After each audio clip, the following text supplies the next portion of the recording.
Hello. Hello. How's everybody doing? Glad to be back here on a Saturday after missing last Saturday. Let's see what we got going on. Michigan State coming to an end here. Looks like Michigan State's driving. I will be surprised if Michigan State wins. Like I've been saying.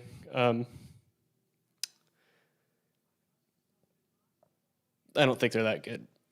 But I'll give credit where credit's due if they can pull this off. But it looks like they're going to be getting a holding penalty here. That's going to be taking back their run they just got. How you doing, Matthew Stansberry? Yeah. I got TCU over there on the left, and I got Michigan up here. As much as we've been terrible this year, TCU has, I'm still going to torture myself and watch what should be a tough game for us today because we can't stop the run, and that's all K-State does. All right. Michigan State, 1st and 20. That's not going to get it done. But, credit where credit is due. Michigan State, if they can win. It looks like Maryland won, beat Indiana. So my Indiana money line bet did not win. My Pitt spread bet lost. Wow, they lost outright.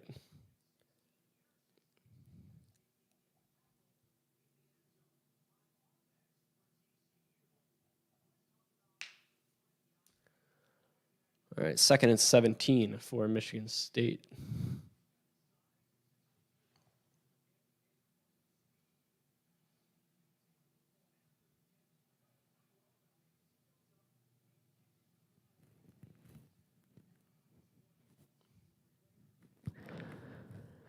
Yep, Indiana, like I was predicted coming in the year, they weren't going to have a good season. They were one of those COVID super teams.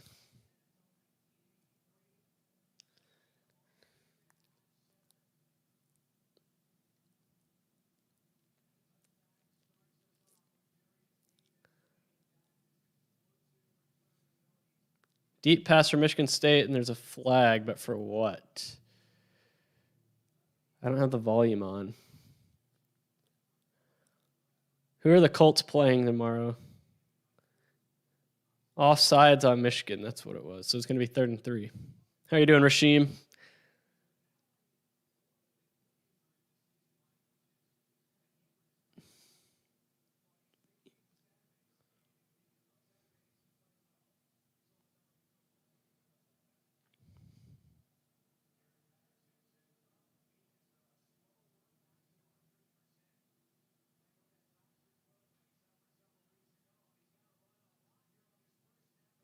The Titans. Okay, 1st down for Michigan State. So they're able to overcome that holding penalty.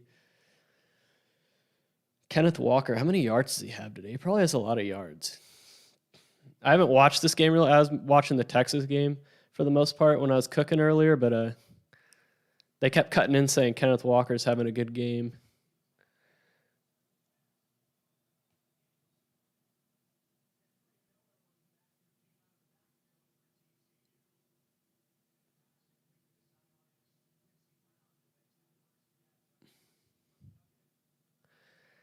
Titans.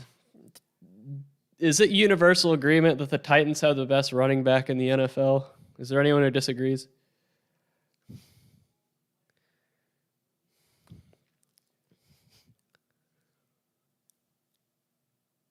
Looks like I haven't seen Zach Evans yet, so maybe the rumors were true. Is Nick Saban a better coach than Gary Patterson? I would say I don't. I mean, when it comes to being a football mind and an X's and O's guys, I don't know. But when it comes to being an overall college football coach, I would say.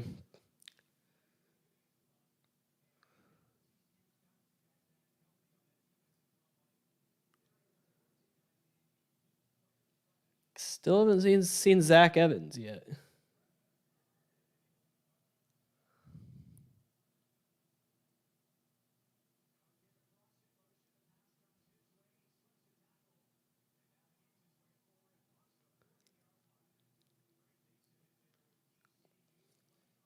Man, Michigan needs to stop jumping off sides.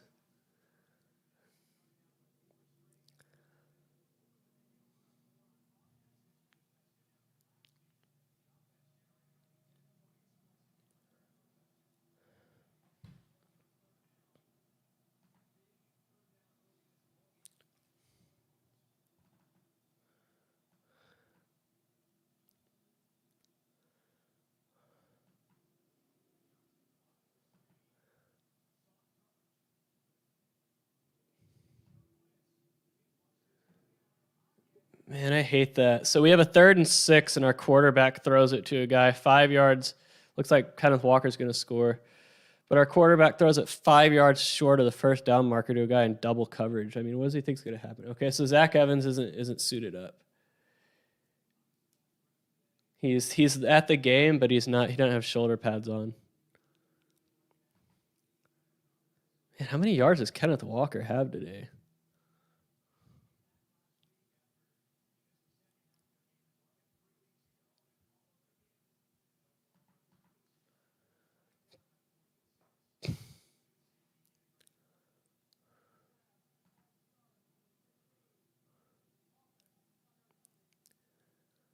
He has 170 yards before that run, so he might go over 200 today.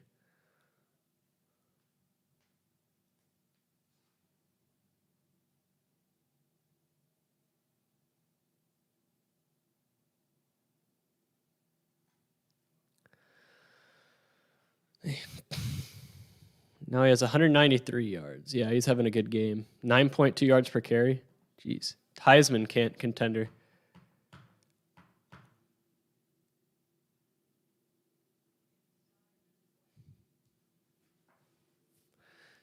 NFL's a different game than college. I mean, Nick Saban wasn't able to stockpile the best players in the country in the NFL.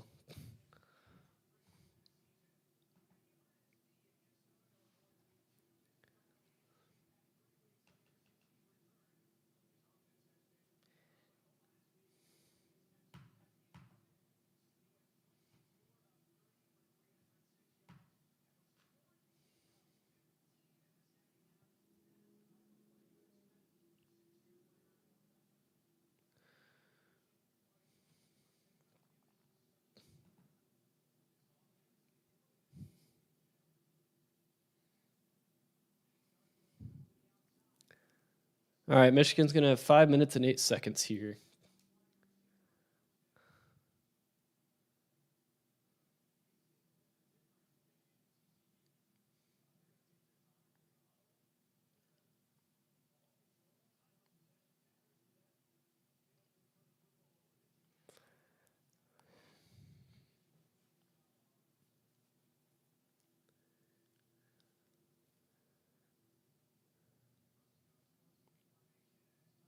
All right, we just got a sack.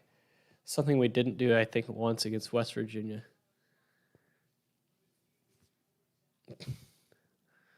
Michigan's first play, they're airing it out, and he has a guy, but he underthrew it, but he underthrew it. He had a guy, he underthrew it.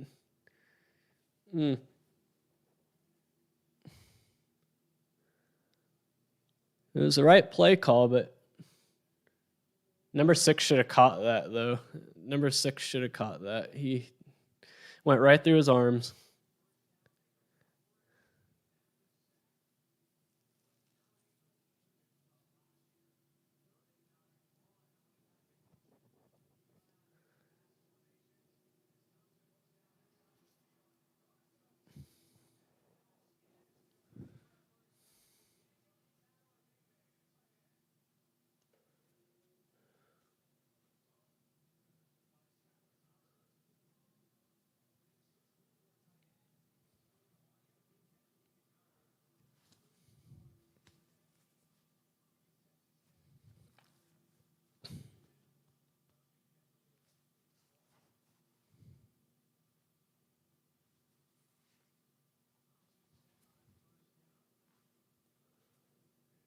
Oh man, there's the TCU run defense I know and love. All right, 3rd and 4 for Michigan. And man, bad decision by the quarterback there. So what does Michigan do here? Do they punt? They have 3 timeouts. I would punt, but I'm not Jim Harbaugh. That was a bad decision by their quarterback there. But number 6 with another drop. Man, that's 2 drops on this drive.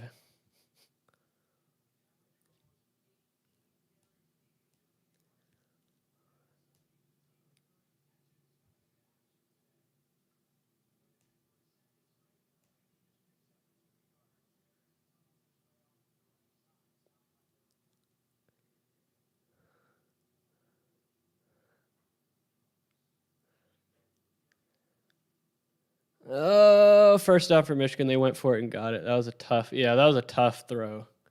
That was a really tough throw that he just made. And a tough catch, too. I don't think the average person realizes how hard it is to catch those slant routes. Those are always the hardest ball. That and a dig route. Anything over the middle was always hardest.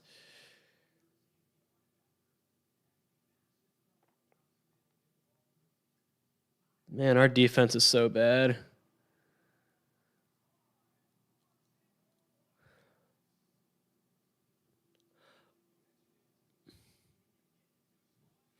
I wouldn't pay it Matt Stansbury, but that's me.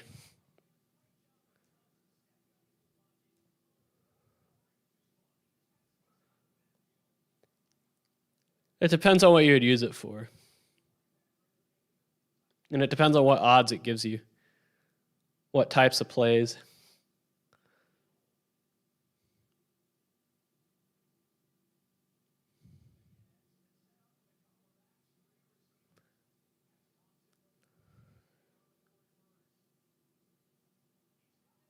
Man, our defense is just terrible.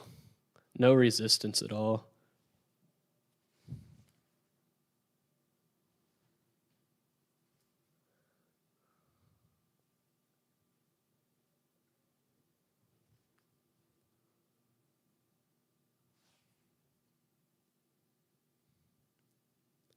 Man, it's like pitch and catch for Michigan right now, but number 6 finally caught a pass.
Ooh, was he in bounds?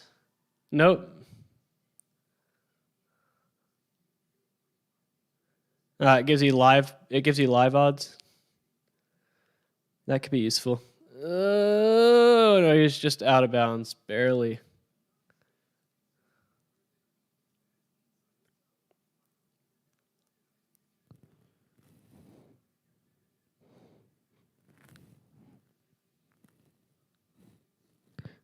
I have an Excel file that fetches odds and everything, and it's 500 pulls a month free. Oh, it's probably the same one. I just use the free version.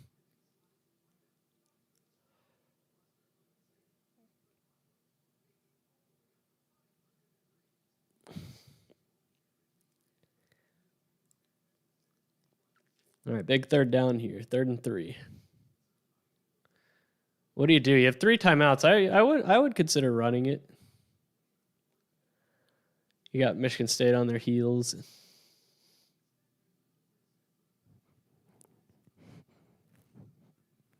I mean, it looks like my Bowling Green plus 400 bet's going to come through. Why are they passing it? He has a man. Man, why are you passing it there? Run the ball. Overthrew that one.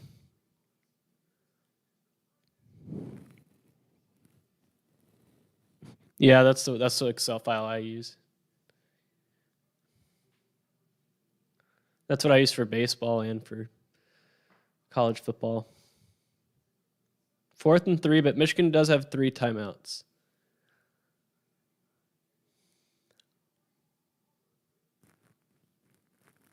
No, you can't.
All right, 4th down stop.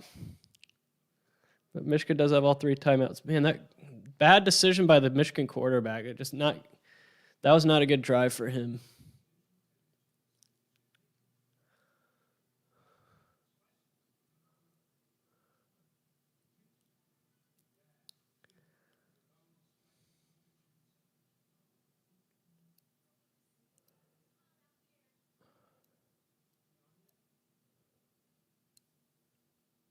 No, it wasn't.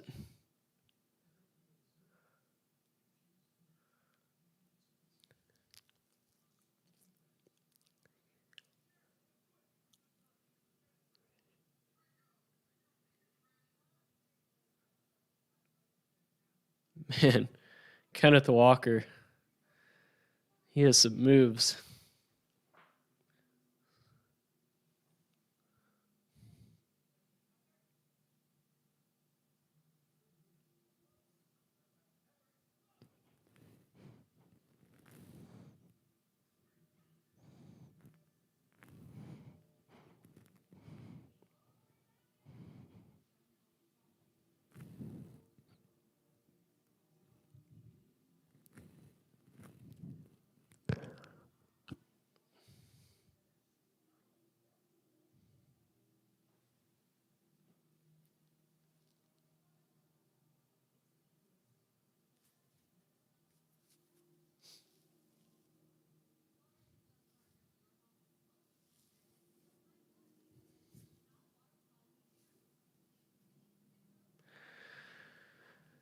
Second and 8.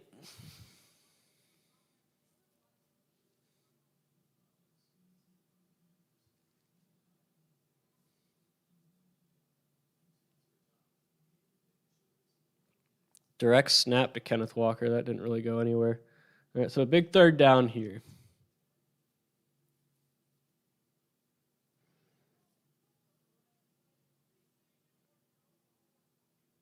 Yeah, Iowa, their offense was never going to do anything today against Wisconsin.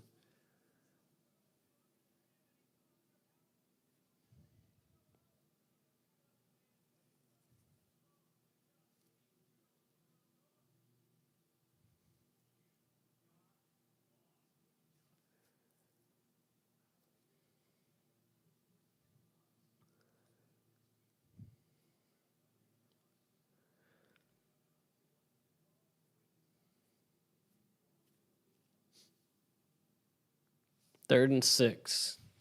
Big 3rd down.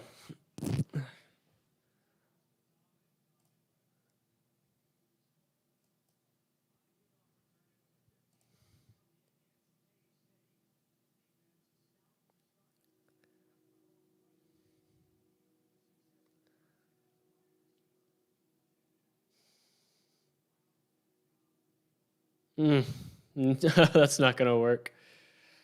That's not going to work for Michigan State. Yeah, they're going to punt.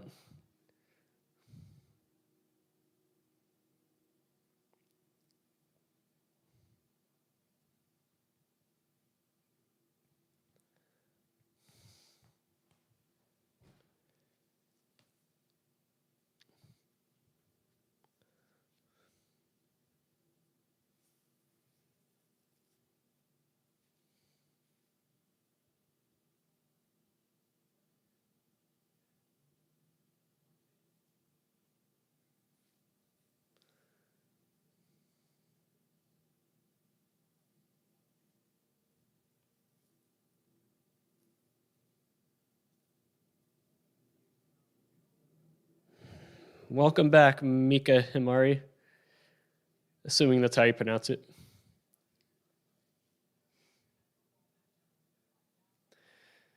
Yeah, if Michigan's quarterback can make better decisions.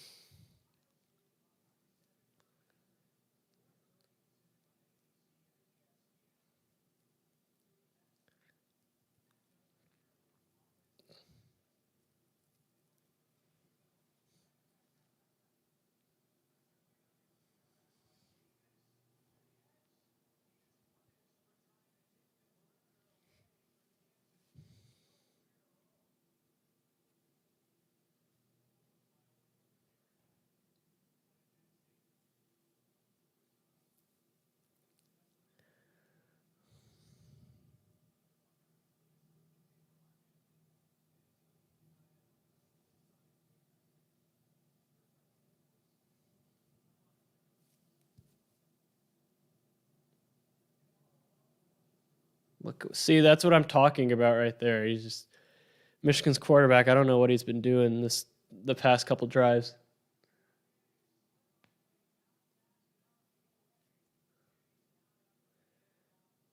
Roughing the passer. Wow, bailout.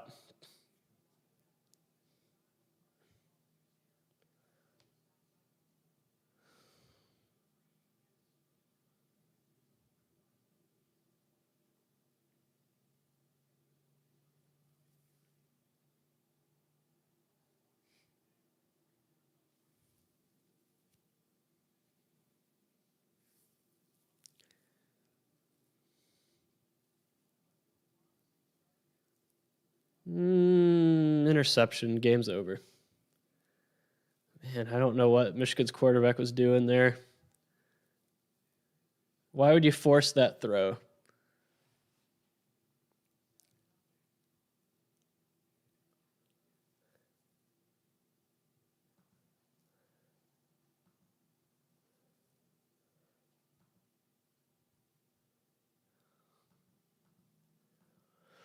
Credit where credit is due, though. Michigan State.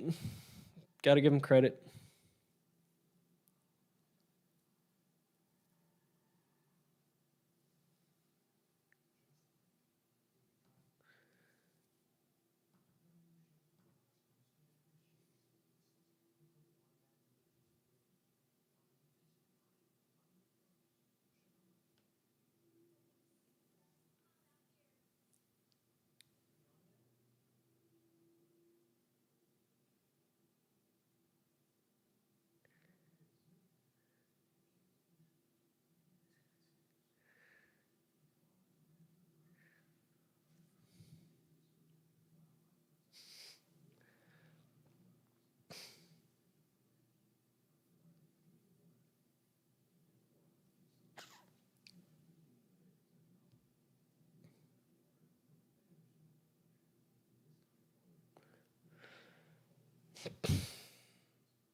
All right, I turned on Georgia and Florida.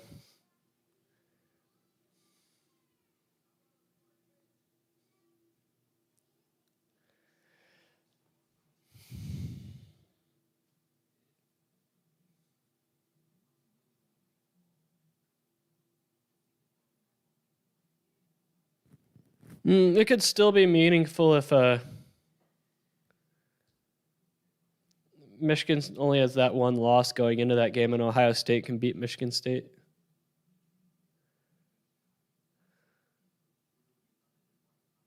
which I think they will.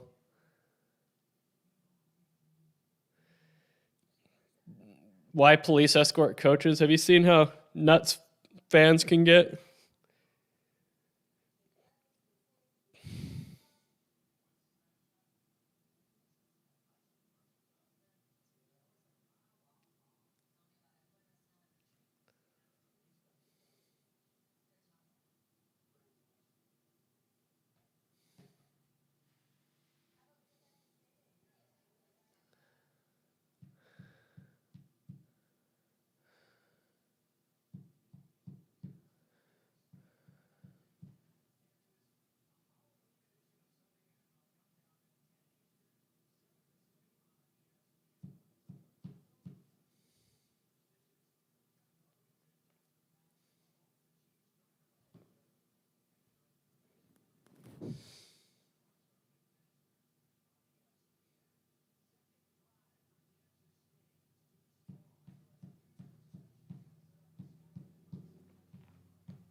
Yep, exactly.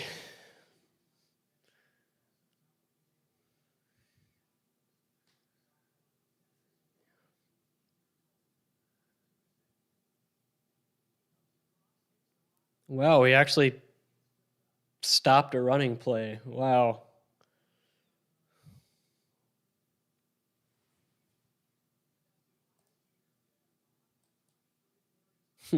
Kansas State is pretty much silver and purple, and their shade of purple is a little bit more muted than ours. We're more purple, black, and white, and some red.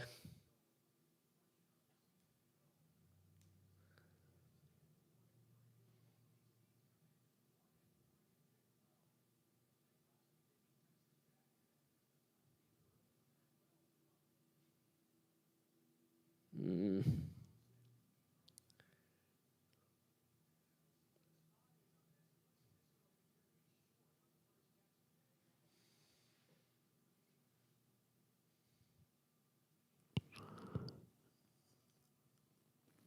Yeah, I haven't watched much NFL this year. I watched the Cowboys game when they played the Patriots.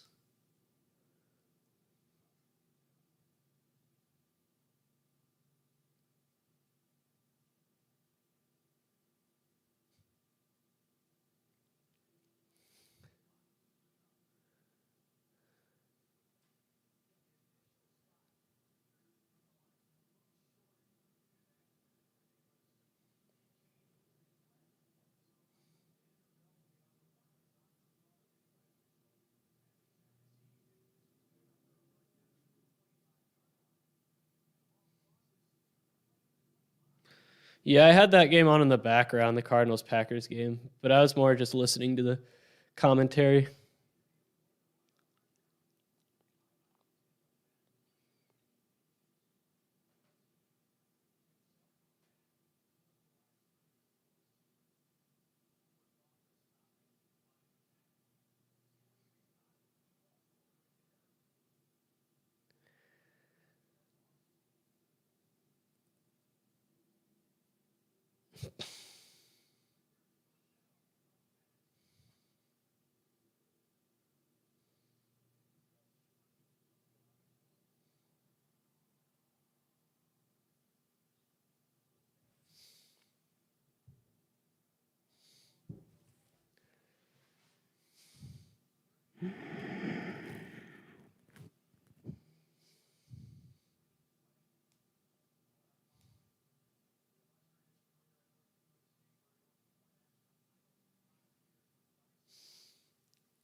Has anyone had that new Papa John's pizza, the triple bacon or bacon mania?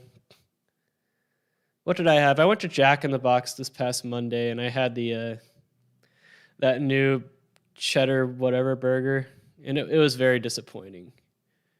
I had much higher expectations for it. Very disappointing.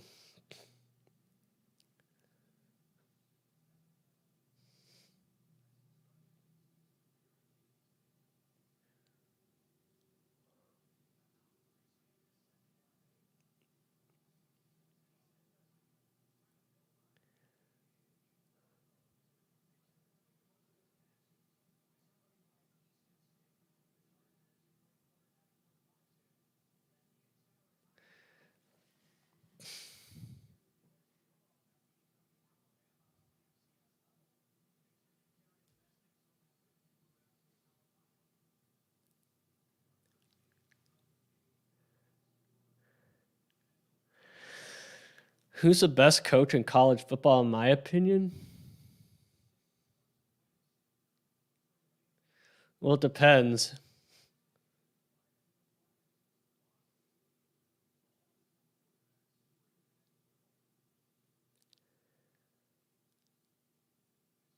It depends on a lot of things.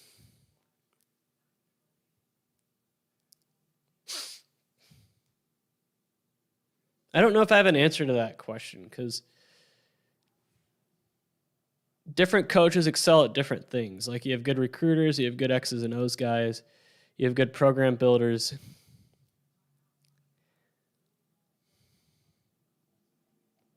It's tough though.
Well, that third down play for Florida didn't do anything.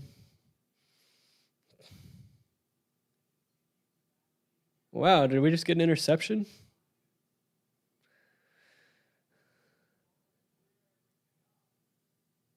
Refs are debating it. Was he inbounds or no? Oh, yeah, he was inbounds. So we just got an interception.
Yeah, I remember I heard the game ending, like the end of the game, because I was in my bedroom and I had it on the TV for the Packers Cardinals game, and I just heard that the Packers had won and how they did it at the end.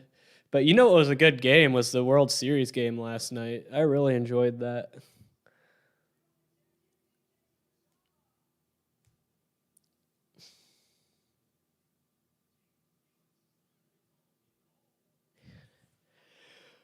Of course, we get an interception and then get sacked on the first play after.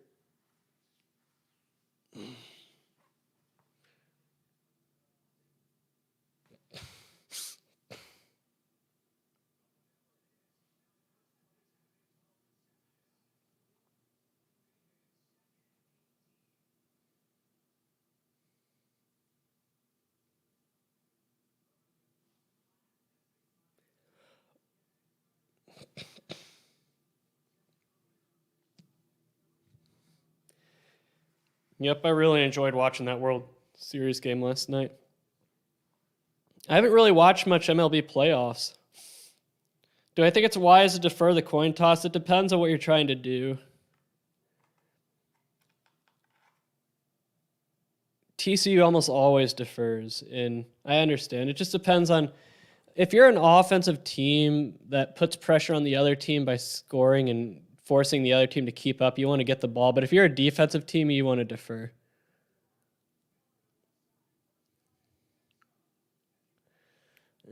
I think he was on a pitch count, though.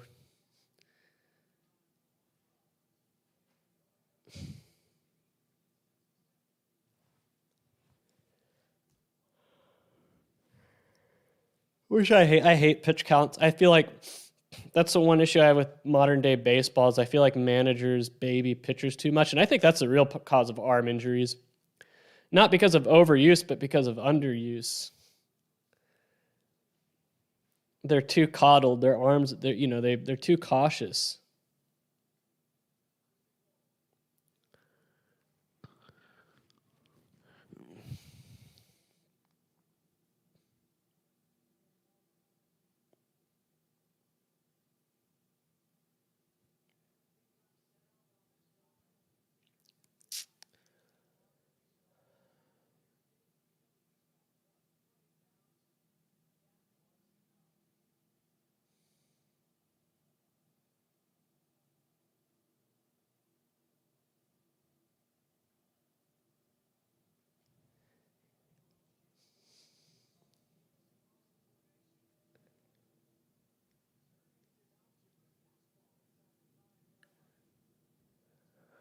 Joe Buck. I'm not the biggest fan of his. But you know who I'm really not a fan of is all these writers and stuff that are melting down over the Braves tomahawk chop, saying it's racist and everything. Cry me a damn river. I'm glad that the Braves fans last night basically told them to shove it up their ass and did the tomahawk chop really loud last night. Good. Imagine being one of these limp-wristed sports writers that whine about things like that. What's the other thing they were writing about? The Rangers not including LGBTQ blah blah blah in their tweet about bullying, and they were like having a fit over it.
No, it seems like every sports writer out there these days is some limp-wristed soy loser that just does nothing but cry and cry and cry.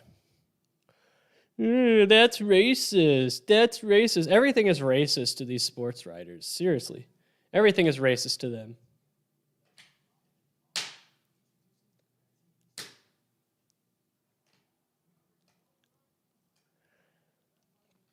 If everything is racist, nothing is.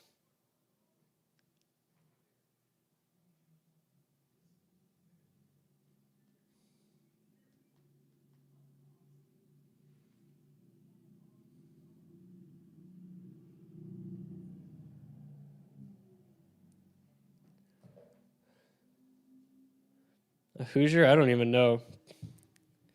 I think it's just a nickname that people who lived in Indiana gave themselves.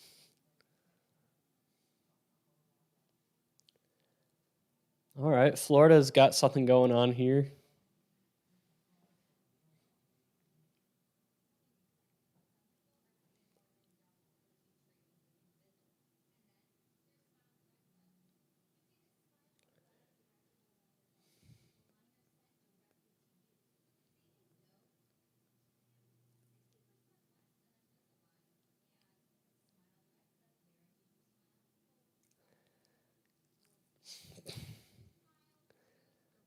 I made my world famous enchiladas today.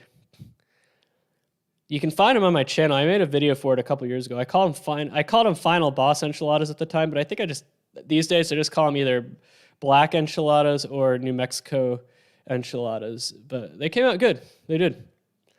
If there's like one recipe that I am known for, it's that. That or my nachos. But yeah. Man, that third down play that we just ran was an abortion. We've just become a terrible football team, guys. We run a buck sweep reverse and it gets blown up on 3rd and goal from the 3. From the 3, 3rd and goal from the 3, we run a buck sweep reverse, and that's why we lose. You can't just line up and shove it down their throat. Just can't line up and run the ball like we've been running the ball pretty well so far. No, got to do a gimmick play. Buck sweep reverse.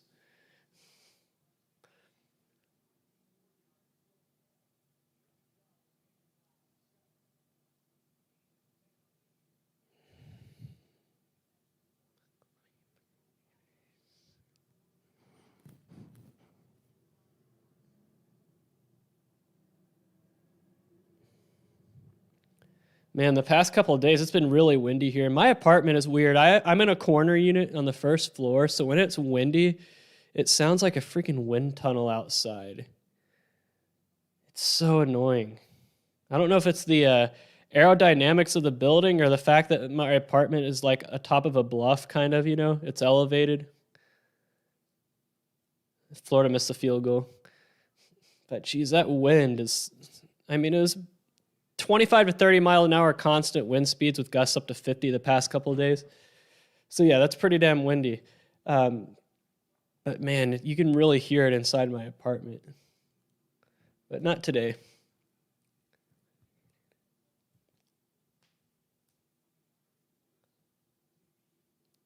That's the thing. It was really windy, but it was sunny. Like no clouds or anything, just pure wind. But good thing I didn't have any of my marathon training on Thursday or Friday. Usually I do, but I did it Monday, Tuesday, Wednesday, and then this morning because I didn't want to run in that wind, and I knew it was coming based on the forecast. This morning, though, my marathon training was only a 6-mile run, which is really easy for me. So I bookended it. I call it the 10 sandwich. So I rode my bike for 10 miles. Then I ran 6 miles, or 10K, and then I rode my bike back 10 miles. So 10, 10, 10. Because 6-mile run is so easy for me.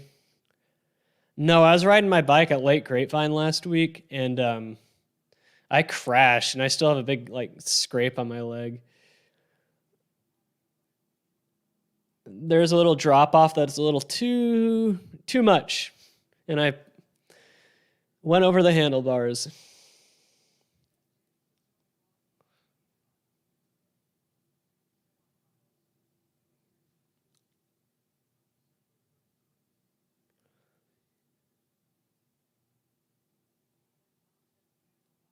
Wow, we just stopped a running play. Wow.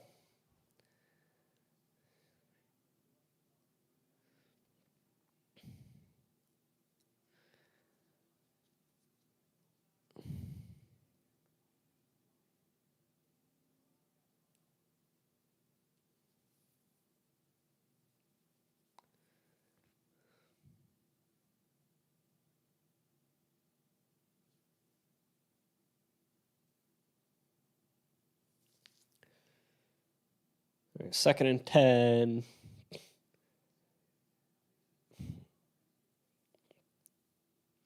Five-yard gain. It's going to be 3rd and 5. But there's a flag on the play. Holding on the offense. It's a 10-yard penalty. Replete 2nd down.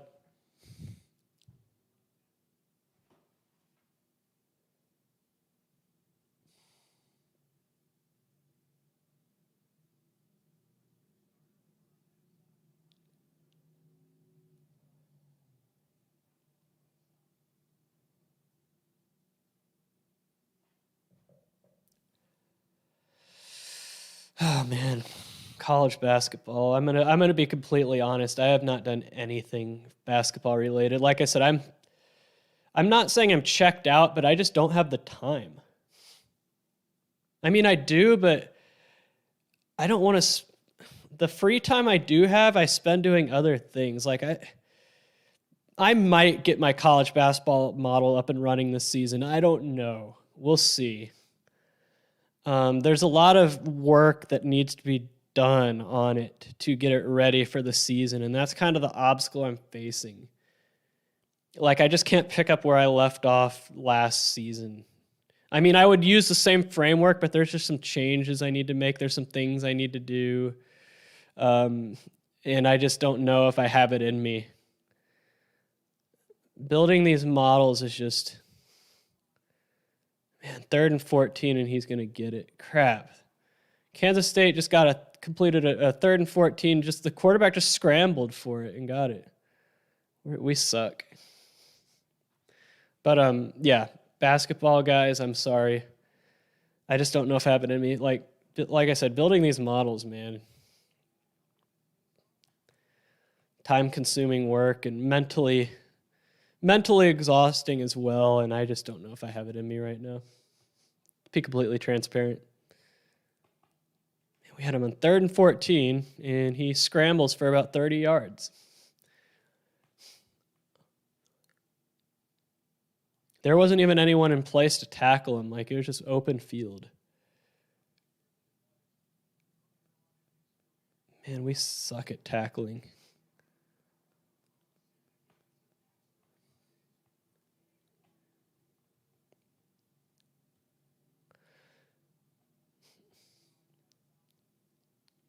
Yeah, there's some things I would want to redo in my college basketball model, and gosh, one of those things. I just don't know. Like I said, maybe I'll get the itch. Maybe I will. Oh, you mean the one on Monday? I moved it to Monday because Sunday's Halloween, and I didn't want, I didn't realize that. So I'm doing it Monday. But the political seer stream, I did streams like that last year. It's pretty much where I just talk about betting on elections, like strategy for betting elections. Because the 2021 elections are on Tuesday.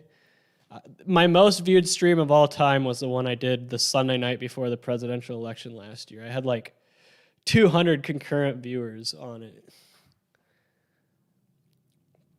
But I used to do a lot of political research and political polling and political media strategy and all that stuff for campaigns at my old jobs. That was like one of the main things I did. Market research, surveys, that type of stuff. And so I have a lot of experience in it. So I feel like I can, it is a real thing.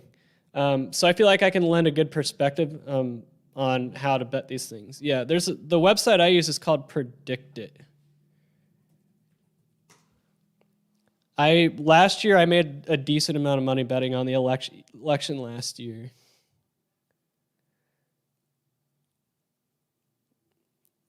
Kansas State goes for it on 4th and 2, and they're going to score a touchdown.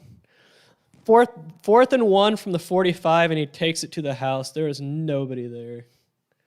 We are terrible. 4th and 2 from the 45. Yep, Predict It. So, you can bet who's going to be the nominee in 2024, but it's an exchange. It's not like a sports betting. It's like an exchange, like the stock market kind of. So you could buy Trump at 42 cents, right? And say, he says he's going to run and it goes up to 70 cents. Then you can sell it off, right? So you can sell off your contracts. It's like buying stocks. But there's some elections coming up on Tuesday, like Virginia governor, which is the big one. You also got New Jersey governor. But I also want to talk about 2022 bets as well. But last year I deposited $1,500 on a stream, and I want to say I ended up with $2,100 after all was said and done. So I made $600, but I could have made more, because there was one point when the night of the election last year when it looked like Trump was going to win, and he was like at minus 800 in the sports books and everything. My portfolio is at like 3,400. So I more than doubled my initial, but then it went down after all the mail-in ballots came in. But yeah, this is the type of stuff I'm going to talk about on Monday night. The strategy for this.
Not quite. Prop swap is just where you swap your prop bets.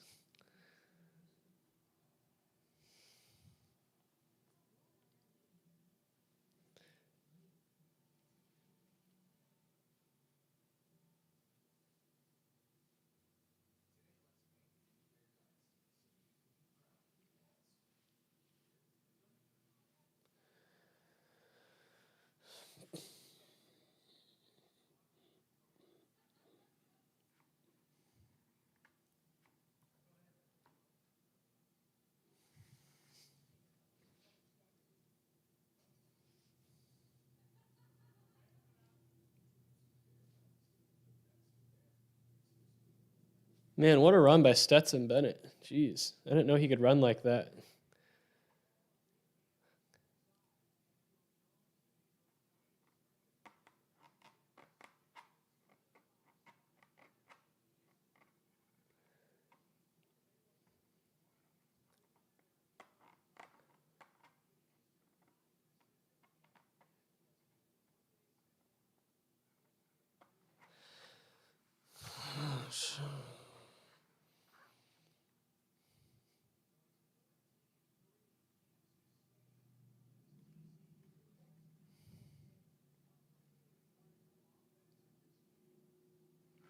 I think I have Mississippi State.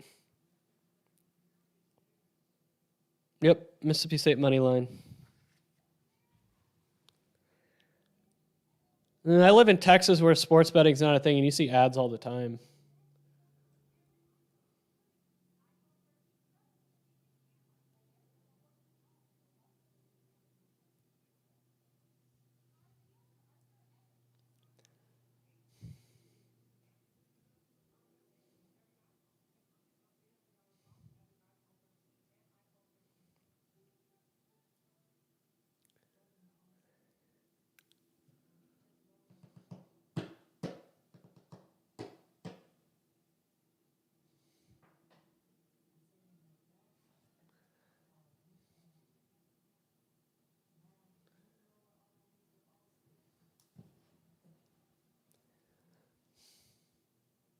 The toughest team we ever played, I think that Boise State team in 2009 was really good.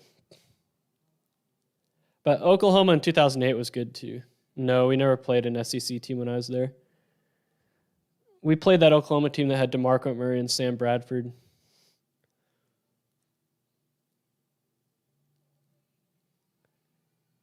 And that tight end that plays for the Ravens. Mark Andrews, I think. I forgot.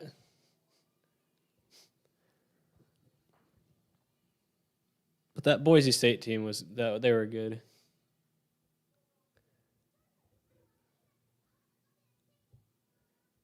And I think their 2010 team was better. They just had that Nevada loss, which benefited us greatly, by the way. As much as I hate Colin Kaepernick, he did do us a solid that night before he was crazy.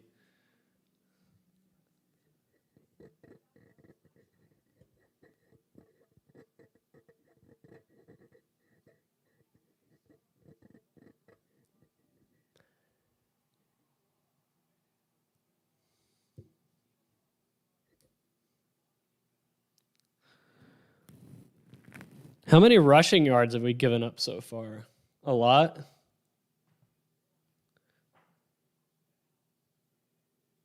I don't know what Sam Bradford's up to these days. We've given up a 100-yard rusher for 6 straight games. That's something that never used to happen against us. Like a 100 teams running for 100 yards against a TCU defense used to never happen ever. And now we've 6 straight games where a single player has ran for over 100 yards against our defense.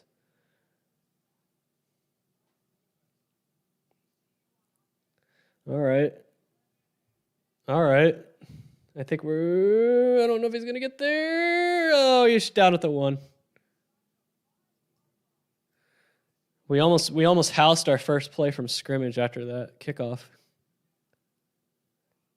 Braden Smith. We recruited Braden Smith so heavily because his sister played volleyball at TCU. And it was down to us and Auburn, and he picked Auburn. Braden Smith. He was an offensive lineman, yeah. But yeah, Matt Pryor, he was a big dude. Matt Pryor is a big dude. The question with him was always, was Matt Pryor ever going to become like athletic enough to succeed? And it looks like he is.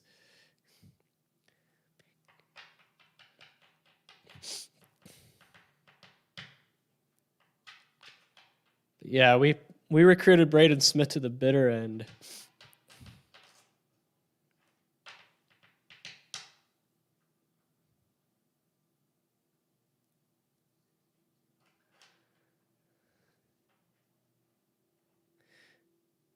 Because there's some players that are big, but they have no athletic ability or coordination, that type of stuff. Like when I was in high school, we had a lineman who was massive, right?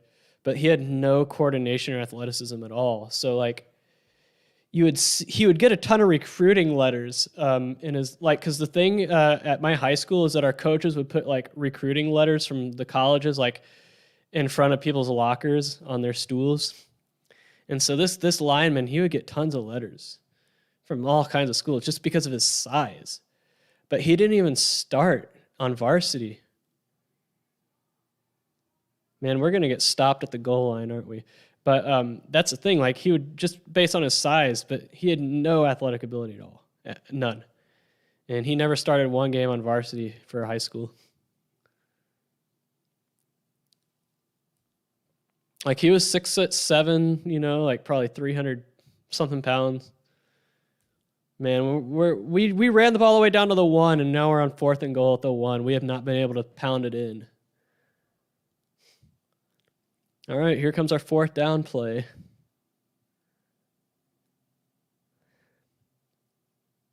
And we're passing, and it's overthrown. Man, we had it 1st and goal at the 1, and they stopped us. They stopped us. 1st and goal at the 1, and 4 downs with nothing. Nothing. And we passed it on 4th down, and it was overthrown. Unbelievable. We are terrible. Unbelievable. I can't watch this anymore.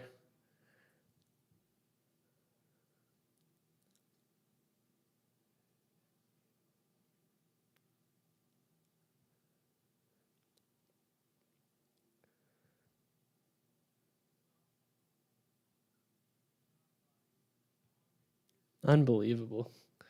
Watch them get a 99-yard touchdown drive here.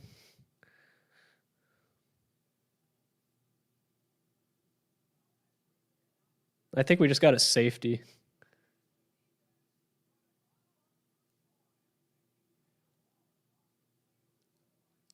Oh, they're not going to give us a safety?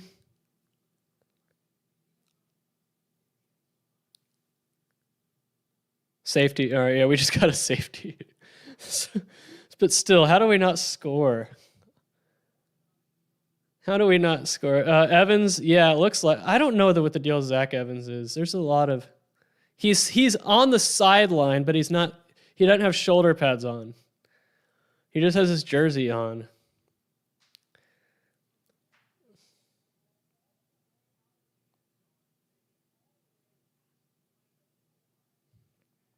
I don't know what the deal with Zach Evans is, though. There's rumors that he has handlers, like an agent that's like dictating what he's going to do, like how many carries he gets, how much he's used.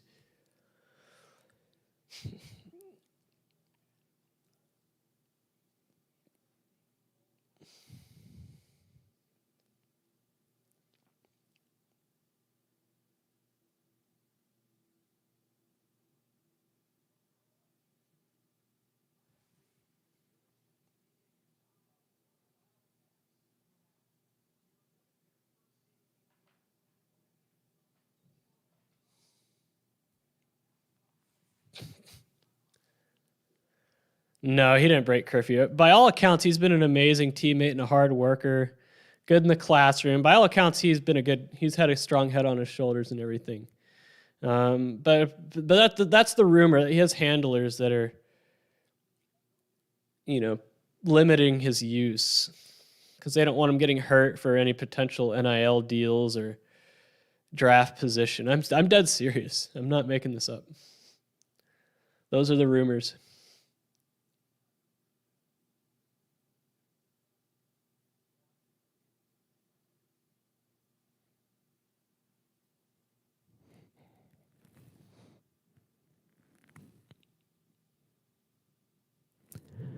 That's not necessarily how machine learning works.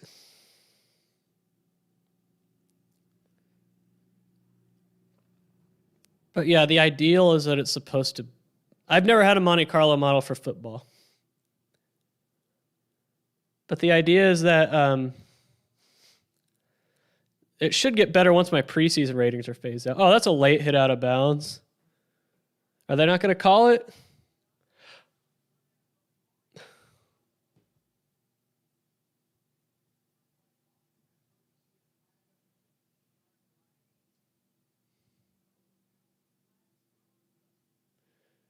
Yeah, Patterson's mad that they didn't call the late hit out of bounds there. That was blatant. How is that not a late hit out of bounds? He hit him. He was so far out of bounds that he was all of a sudden... How do they not call that? At least the commentators called the refs out. Does anybody here work at Taco Bell?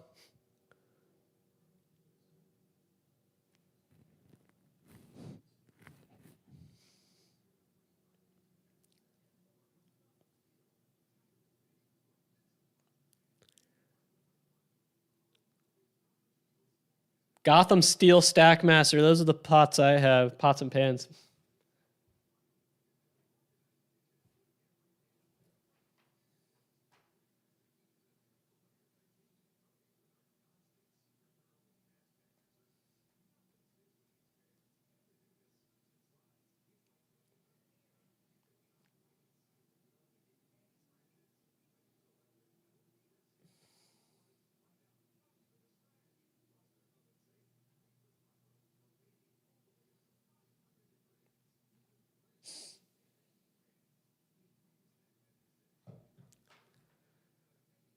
Yeah, my eggs don't stick. I make omelets all the time and they do not stick. I mean, I still spray it with olive oil anyway, but like no stick at all. I'm serious. They're awesome. I bought them at Macy's though. I didn't buy them off the commercial. They had them at Macy's for like $120. Oh, they're charging $200 for that? I bought it at Macy's for $20.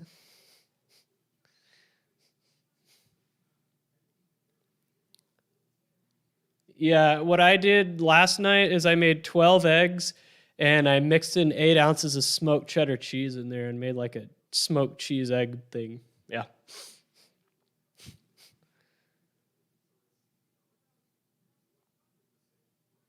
And today I made my enchiladas, which I've eaten 3/4 of, and I also made an ice cream brownie sundae.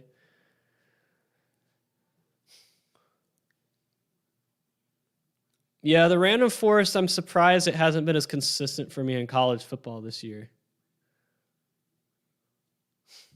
I was expecting more out of it, to be honest with you.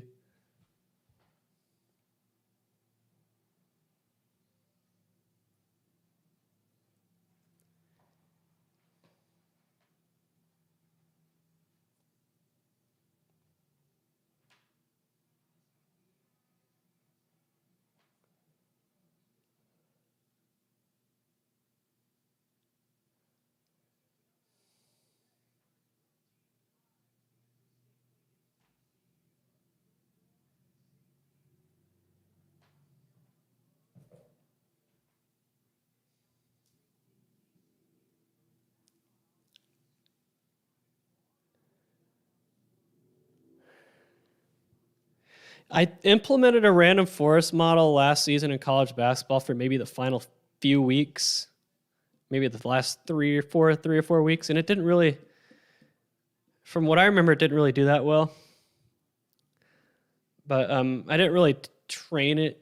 I didn't really go into much depth on the tuning and training and all that. It was kind of something I just threw together.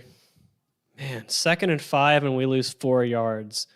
Gotta love it. We lose 4 yards on a running play on 2nd and 5. Love it.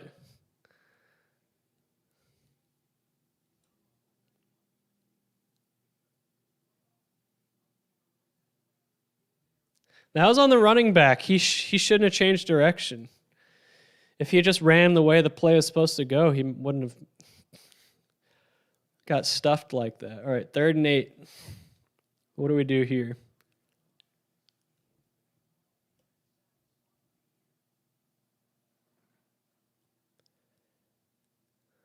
Screenplay. And we got a first down. I don't know how he stayed on his feet there. Jeez.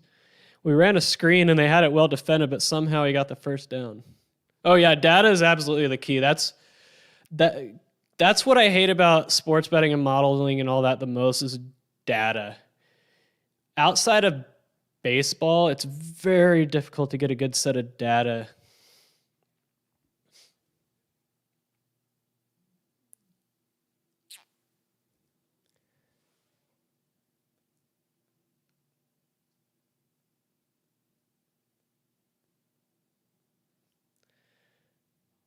Oh yeah, perimeter tuning and training and all that is a rabbit hole. I spent like so much time doing these college football perimeter tuning.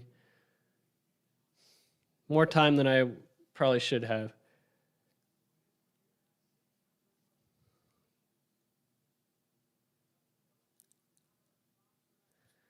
Second and 10. We have a guy and he overthrows him. Jeez, we had a guy and he was overthrown.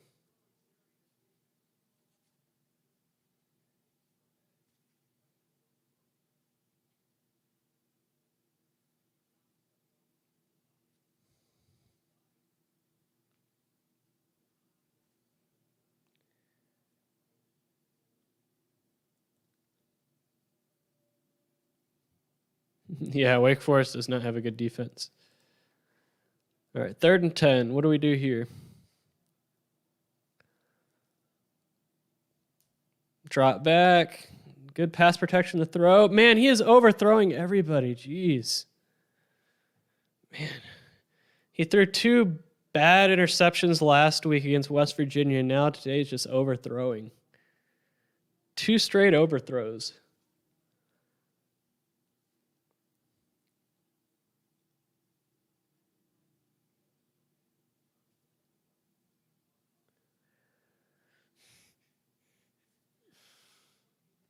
Man, Max has been terrible since the Oklahoma game. Ooh, Florida just got an interception. Georgia's not really playing well so far.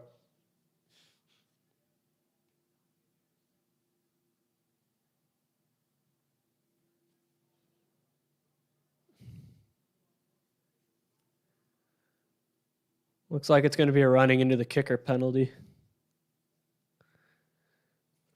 The 5-yard variety or the 15-yard variety?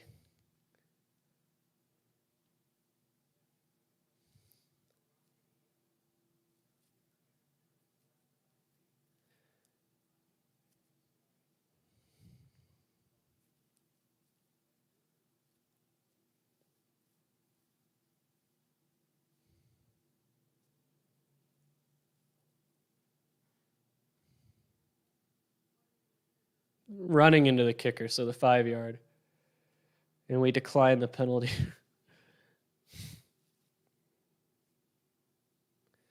If you're studying computer science right now, probably not too difficult.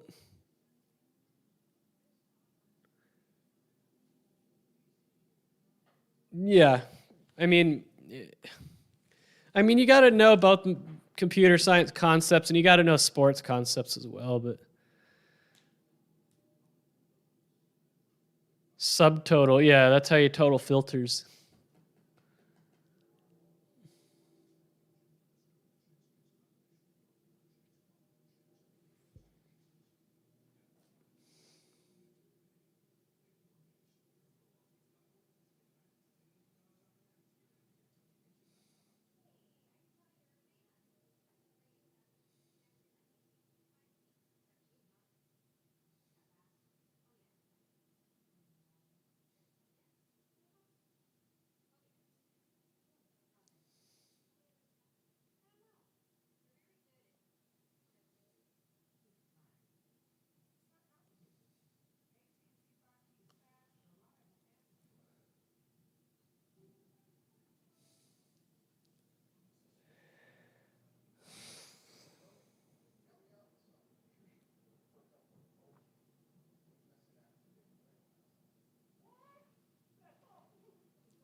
How many of you guys work at Taco Bell?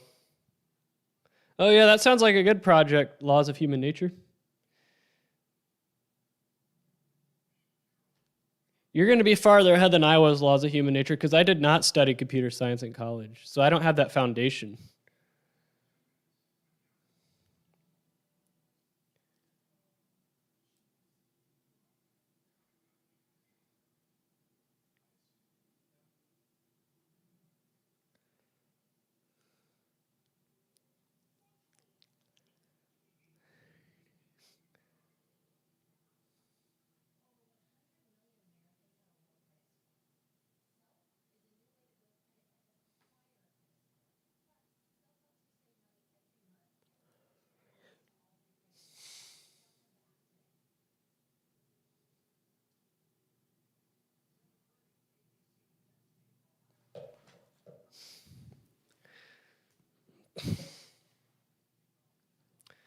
All right, SMU and Houston tonight. So SMU has not played a team with the 500 record all year. Every team they played has a losing record.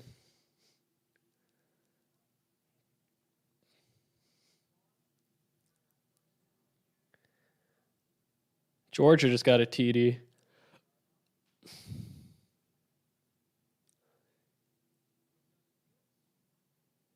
Looks like they just stripped the ball out of Florida quarterback's hands.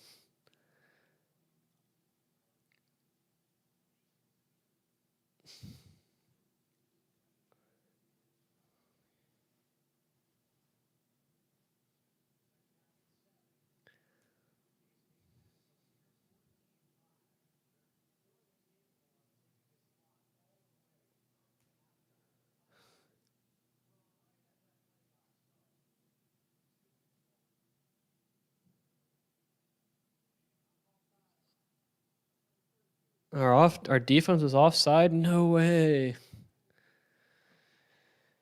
This is hard to watch.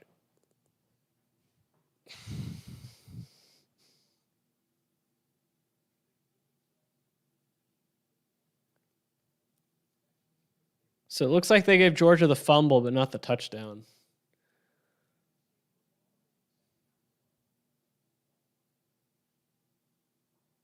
ESPN Plus? Is that what it's on?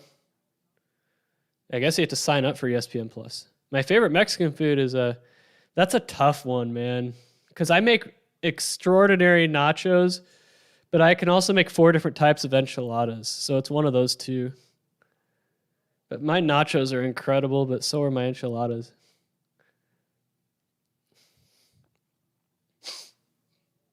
At halftime, I'll eat the rest of my enchiladas.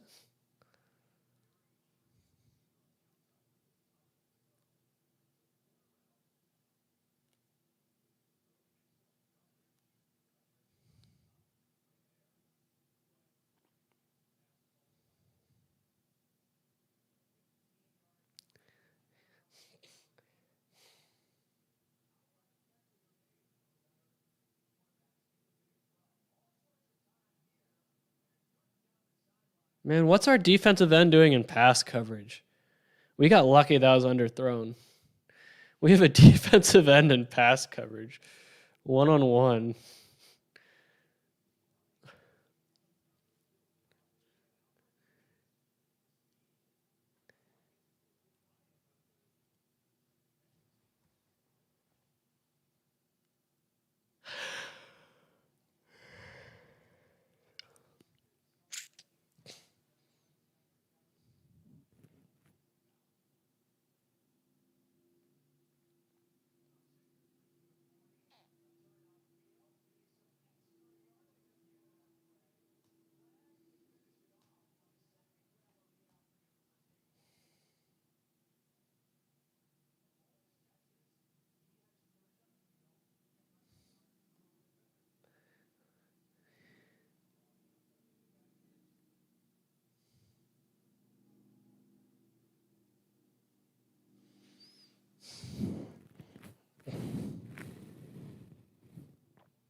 No, I live in an apartment.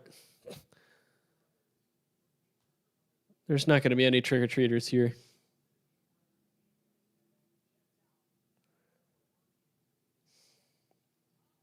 Wide open touchdown for K-State. Wide open. We are terrible.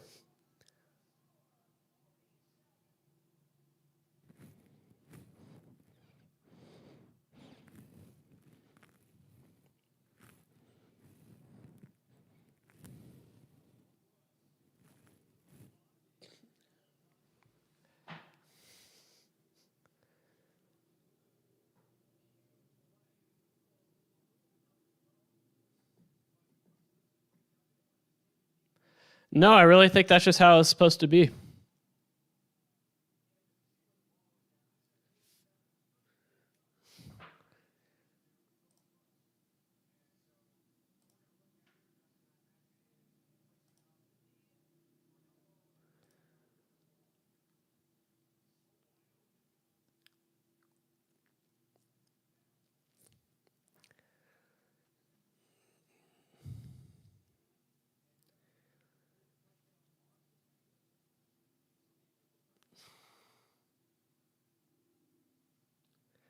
Who's number 23 and why was he not in coverage? I do like quesadillas too.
We suck.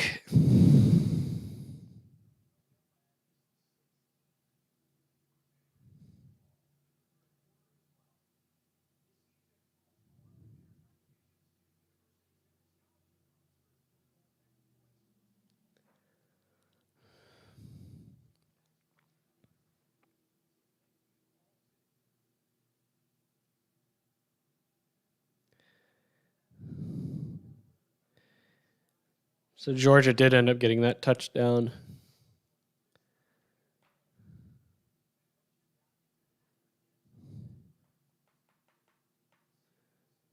Ooh, an interception for Georgia. Wow, they're starting to establish themselves now.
Just Saturdays.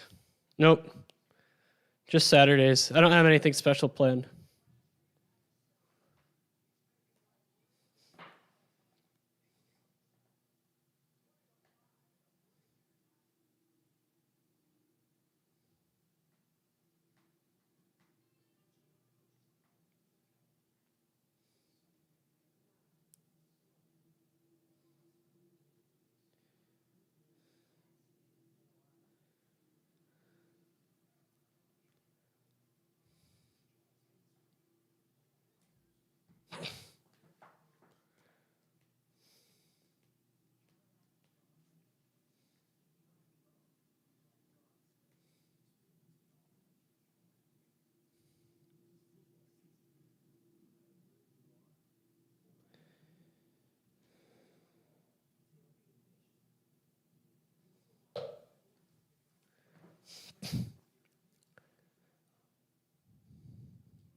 Data is hard to get because, especially in college sports, it just is because data is expensive.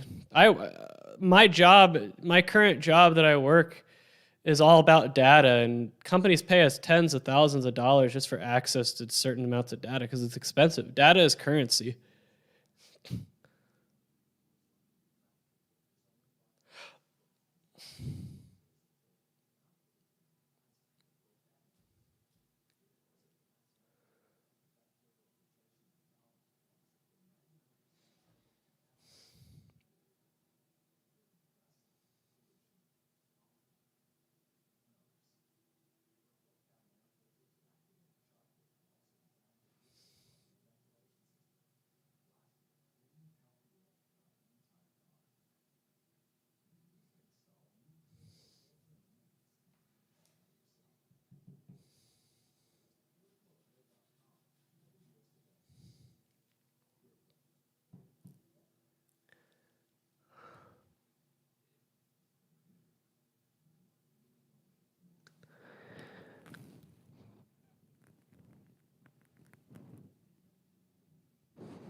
Nope. I make them a little bit differently than that recipe, though. That recipe was 2 years ago. I make them a little bit differently now. First of all, I don't use chorizo. I use ground beef, 80-20 ground beef, and I season it, and I use ranch-style beans. But no, if you fry the chips I make them different these days. So what I do is I take the corn tortillas and I cut them up into sixths, and then I fry them and then I put them in a baking sheet or a casserole dish, and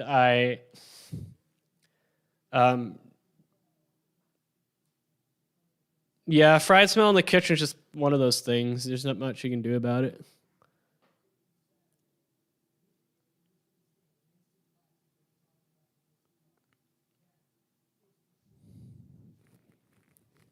But yeah, I make it a little bit differently, but it's still pretty similar, but just a little bit different. The last ones I made were really good. About a month ago. All right, it's halftime. I'm gonna go take a quick break. I'm going to reheat the rest of my enchiladas and everything. So I'll be back in about give me 3 or 4 minutes.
Pretty dang good. Pretty dang good.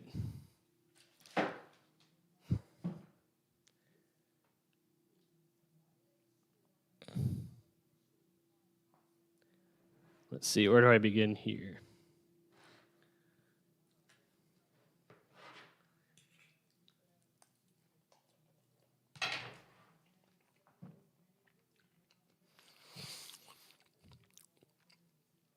One thing I like about these enchiladas is I think they're better reheated, to be honest with you.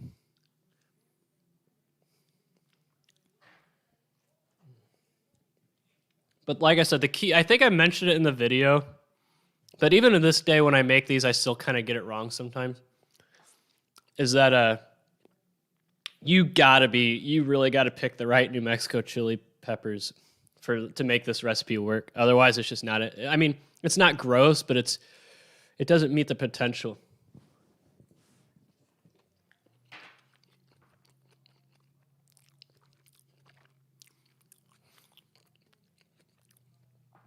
So what I do is I go to the Mexican grocery store and I look for the darkest New Mexico chili peppers I can find. Like the darkest.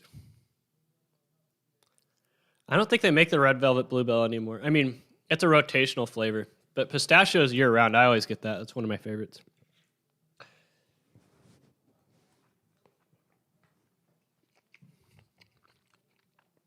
But it's also not just about the peppers being dark. Like if they look more red than purple or black, then they're not dark enough. But you also got to roast them, and you got to roast them long enough to get that roasted flavor.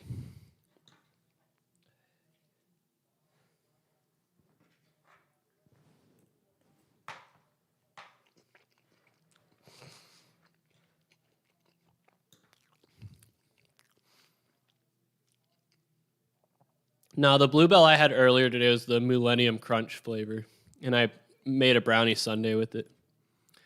Some caramel sauce.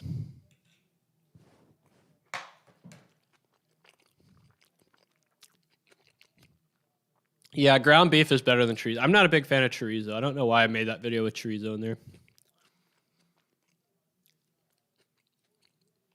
My sister made red velvet cake for my dad's birthday a couple weeks ago. That's my dad's favorite cake.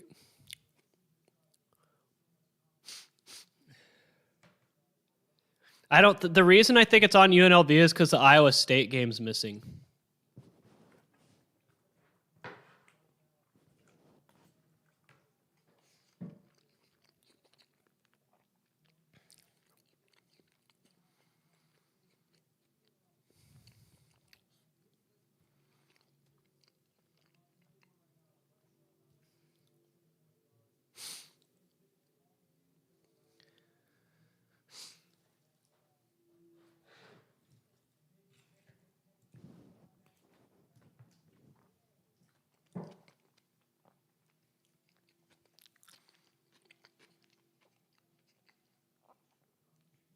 Good. Buffalo Wild Wings isn't that good.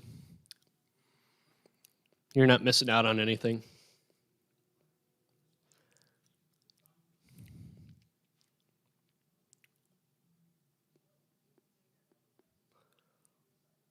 Lucerne's ice cream. Yep.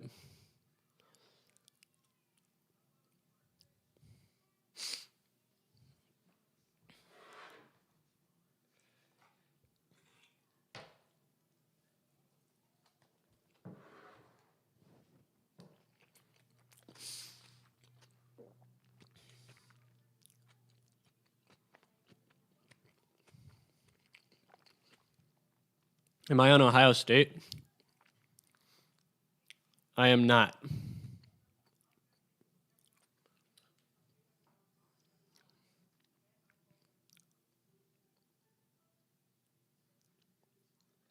Ooh, not the Gotham Steel commercial again.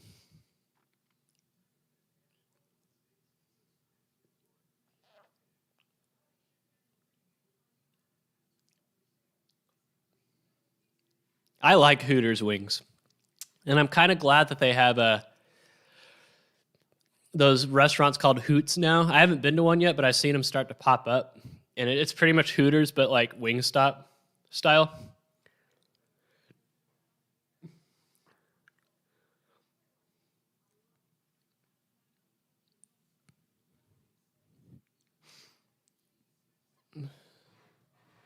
Never been to Twin Peaks.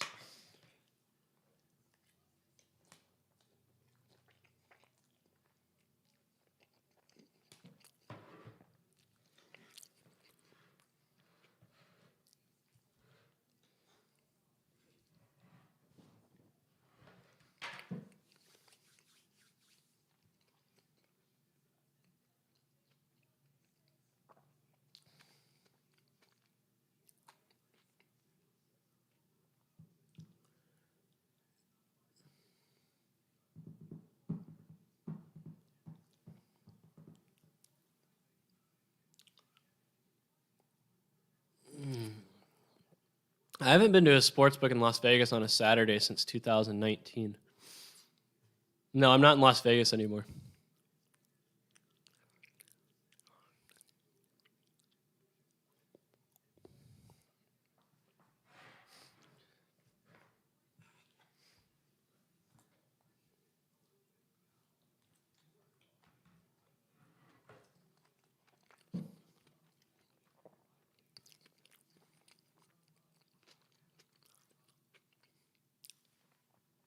There's really no need for a woman to work at a Hooters anymore. With OnlyFans and everything, you can make money showing off your body in other ways in 2021.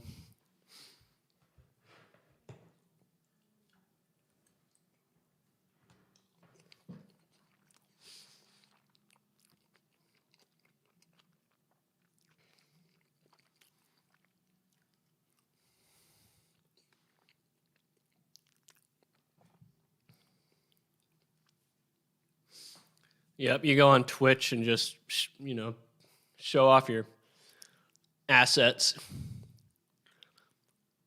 cleavage, and play a video game. And you'll have a bunch of thirsty simps giving you money.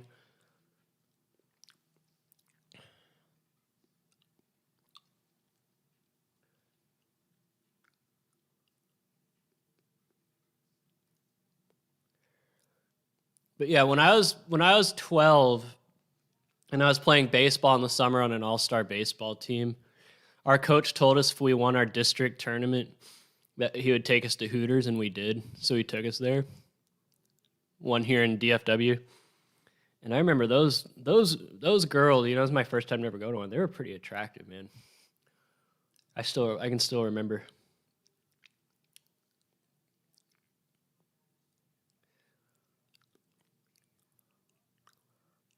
Me and my friends used to go there after playing golf when we were in high school.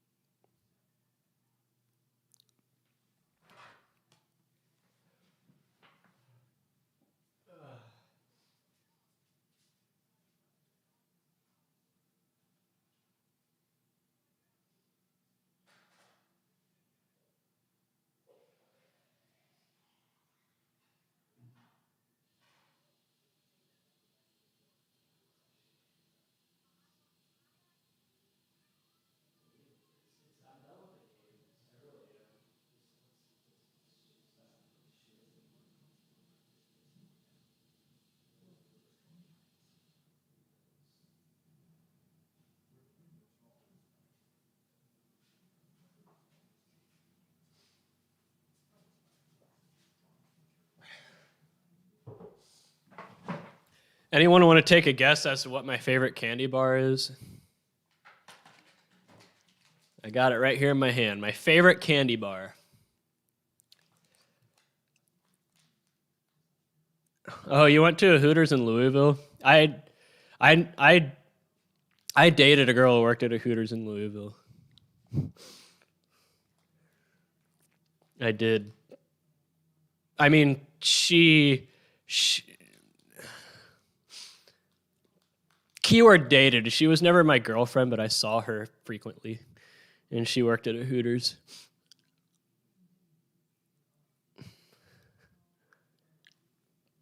And yeah, she was pretty attractive.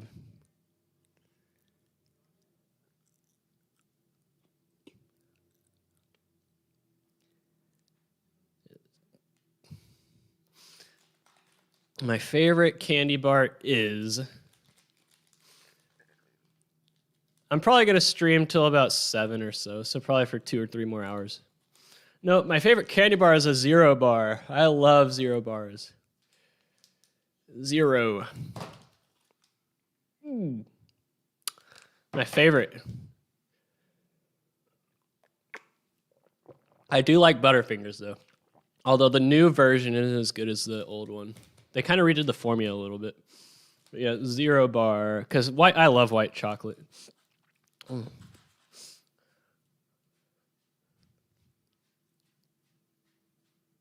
But yeah, I like Hooters wings. I do. And I like that they have Hoots now, so you can go get their wings without having to deal with feeling like a creep going to a place like Hooters. Although I haven't been to Hoots yet, but they're starting to pop up around here in DFW.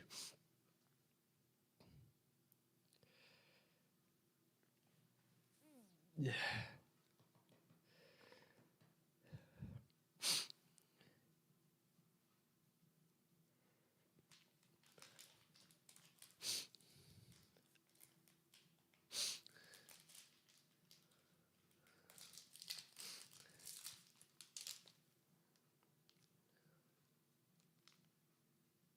Hoots, it's just like a quick service, like fast food, kind of like Wingstop, but they basically sell Hooters wings, but like just over the counter.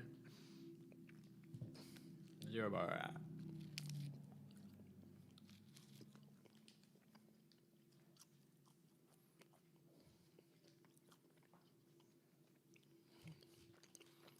I drove by one yesterday.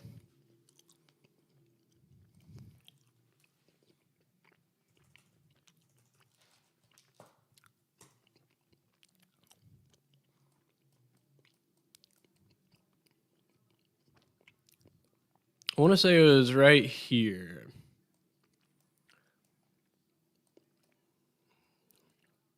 It was like right next to an AT&T.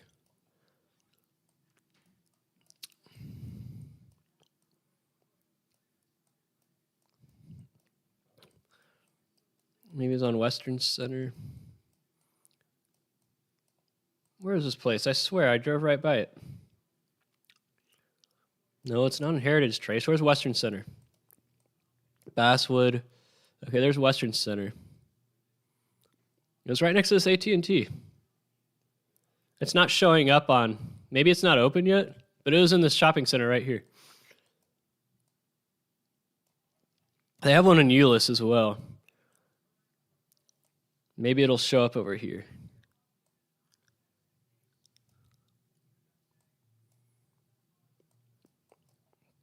It's right here on 121. No, not 360, 121.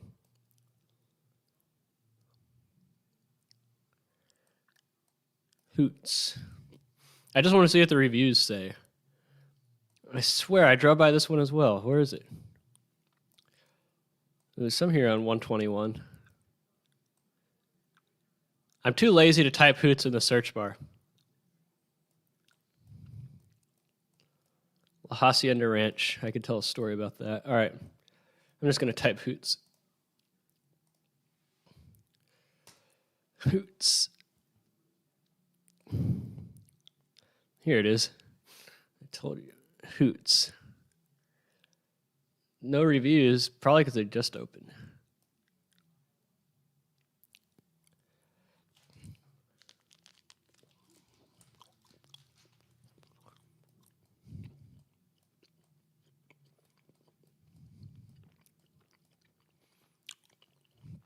They have a Hooters at the Palms.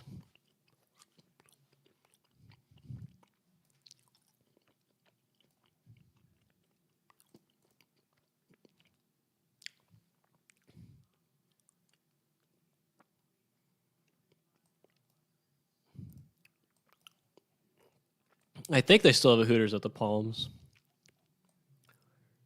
It's still closed. How long is it going to be closed for? Jeez. Yeah, at least there used to be a Hooters right here at the Palms, like right by the pool. Did they move it back over to the Oyo?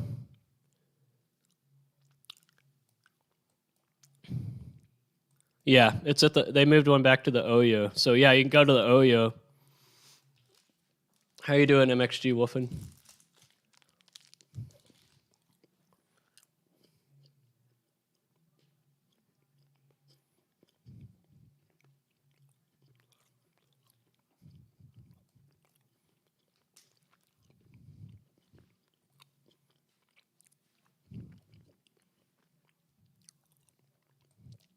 The first Hooters I ever went to was in North Richland Hills on Highway 26. It's still there, I'm pretty sure. Right here. Yep, still there. Right, this one right here.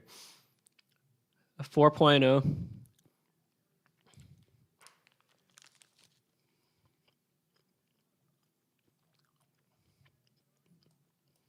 Yeah, I think so.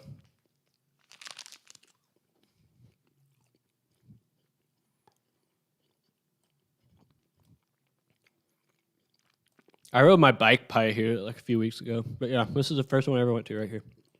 Right next to this Waffle House.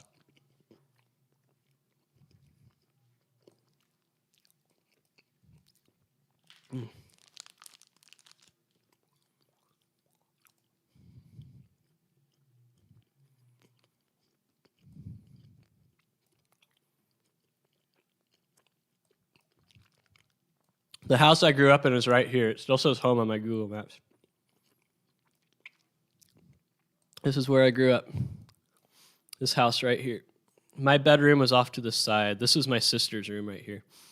And my other sister's room was right here. And then my room was this window right here.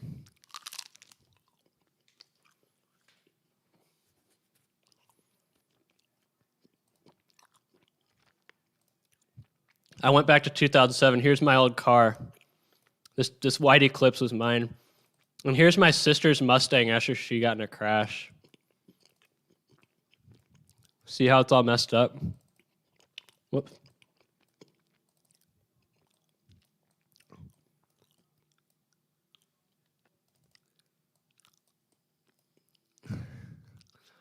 Yep, my sister's Mustang after she crashed. And here's my Eclipse right here. You can see my TCU parking sticker on the back. 2007.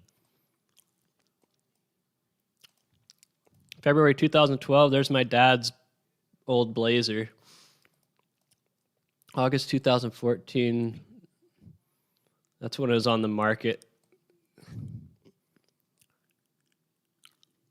Yeah, Fort Worth is spread out, for sure.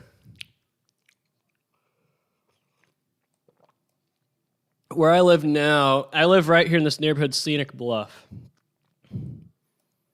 So I'm right here.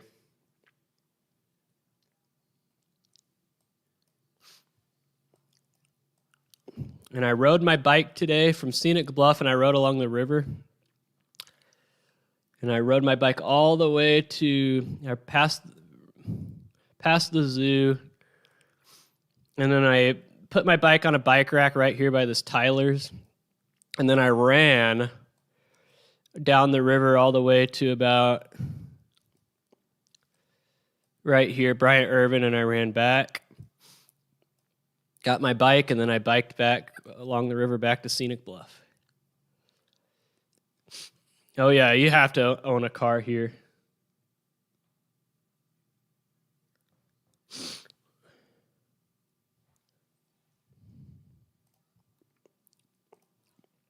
You can't get away with not having a car here in DFW.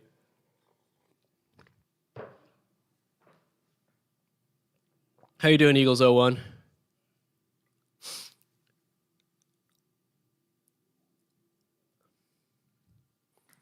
All right, by the way, the best Reese's are the dark, Reese's Dark. I love Reese's Dark more than the regular ones or the white chocolate ones.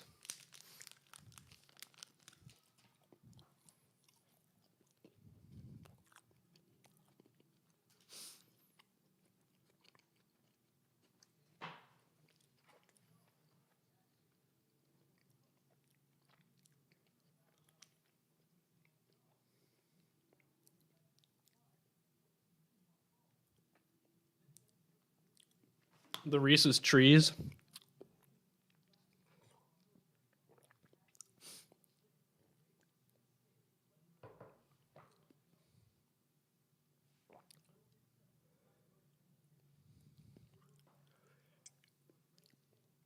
I like Reese's Fast Break.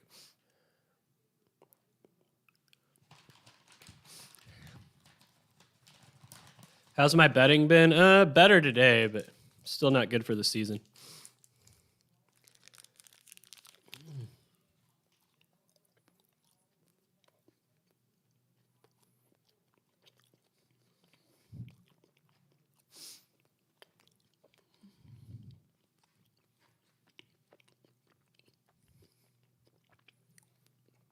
Reese's Hearts. Does anyone here work at Arby's?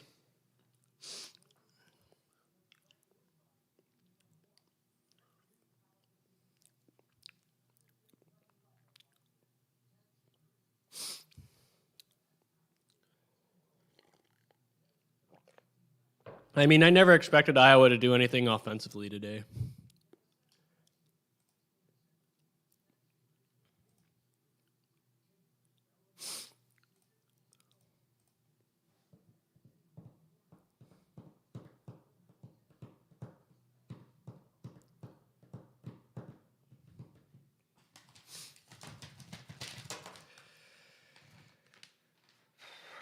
Man, my apartment is a mess. And I say this every Saturday after I cook, but today it's really like my kitchen is a mess.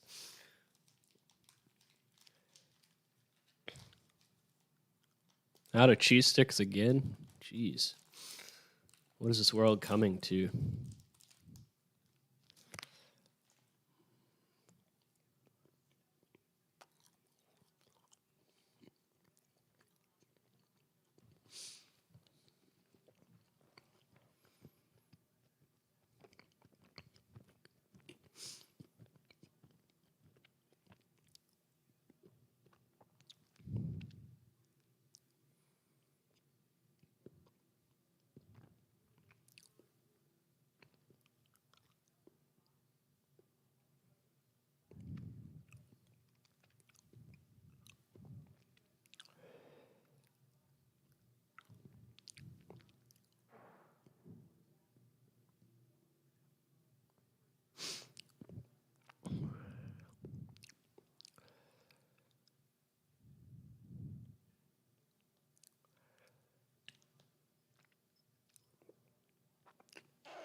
Yeah, there's a lot of parallels between Iowa and TCU's programs.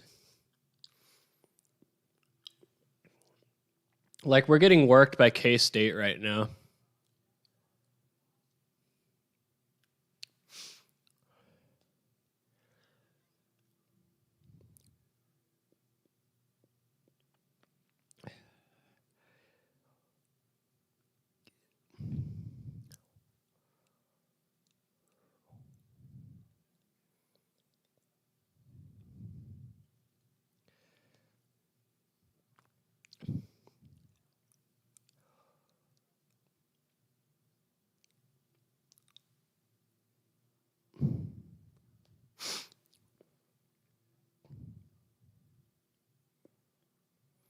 All right, this is big news. This is big news. Dan Bongino. I don't know if any of you guys know who Dan Bongino is, but he signed a big deal to do a radio show with Cumulus back in May, and he started right before Memorial Day.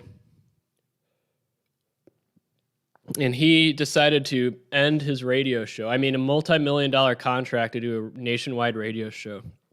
He decided to end his radio show. Talk about someone who puts their money where their mouth is. Because he disagreed with Cumulus doing a vaccine mandate. And here's the thing, Dan Bongino has vaccinated himself. But, good for Dan Bongino for standing up for himself.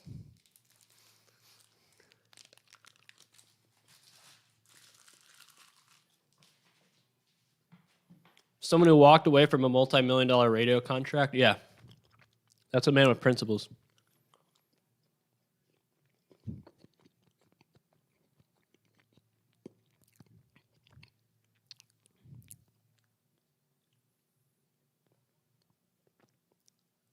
Cumulus is like a radio conglomerate. They own a lot of radio stations around the country.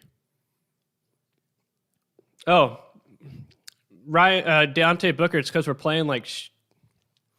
It's like we're playing like hit with an S in front of it. That's why I'm not really paying much attention to it. We benched our quarterback, too. We benched our quarterback.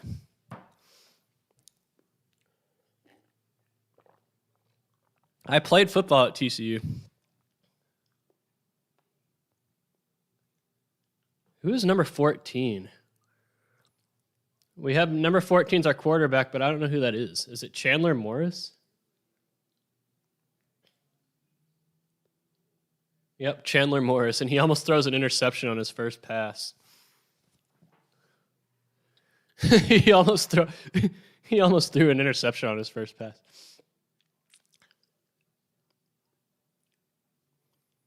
Yep, Dan Bongino has a show on Fox. Yep.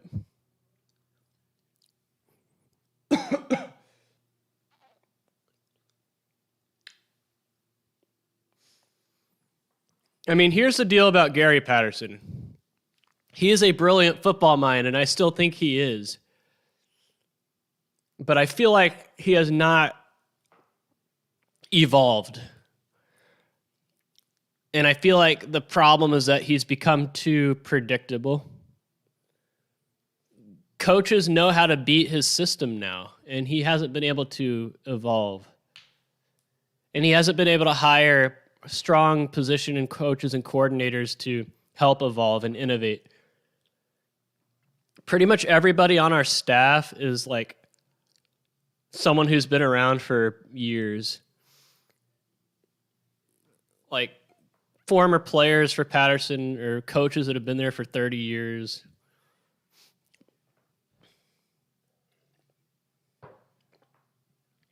Looks like we're going to go for it on 4th down here. 4th and 3.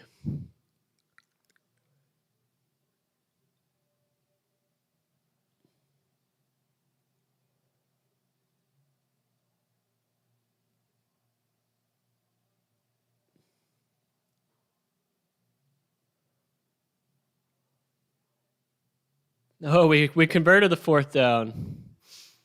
Wow. Nice play by Chandler Morris.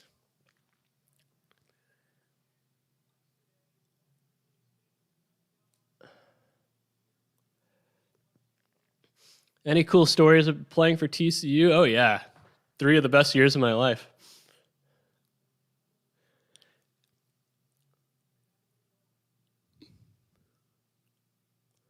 Man, Chandler Morris, don't throw across your body, please.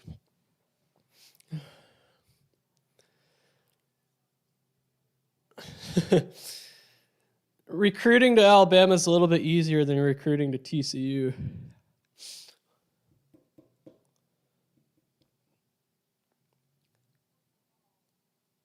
Roughing the passer, all right.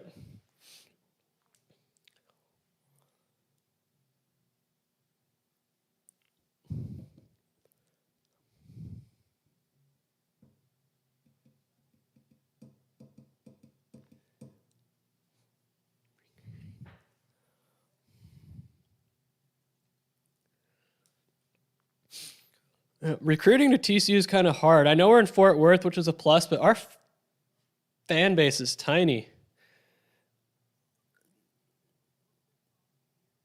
Man, that was a failure. Being able to play in front of big crowds really is a big deal for a lot of these recruits.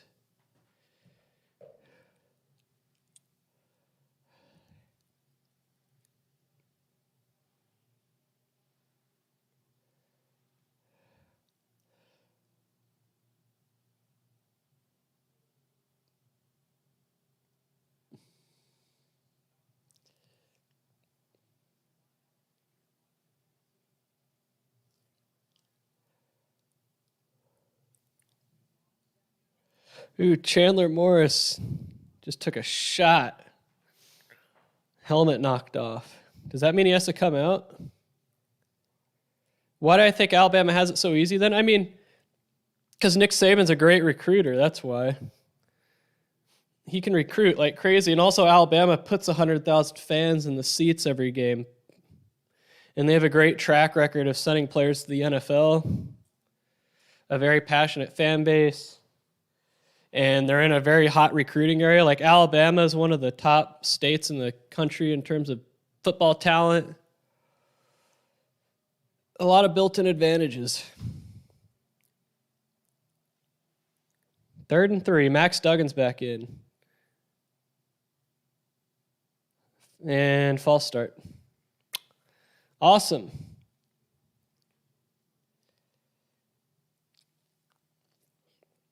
So Max Duggan has to come back in because Chandler Morris's helmet came off, and false start. Love it.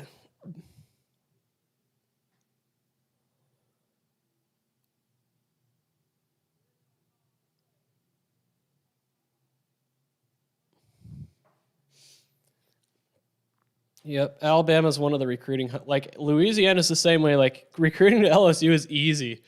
LSU has so many strong football players in state every year that LSU can just pick off without having to do anything because they grew up watching LSU, right? They lived in Louisiana, grew up watching LSU. I mean, of course. TCU is a lot different because Texas A&M, Oklahoma, they're all going to out-recruit you in the state of Texas. And then you have schools like LSU, Ohio State recruits Texas hard. Alabama recruits Texas hard. So, I mean, TCU pretty much gets all the leftovers. Fat Burger, I've been to one in Las Vegas. It's okay. It's not bad.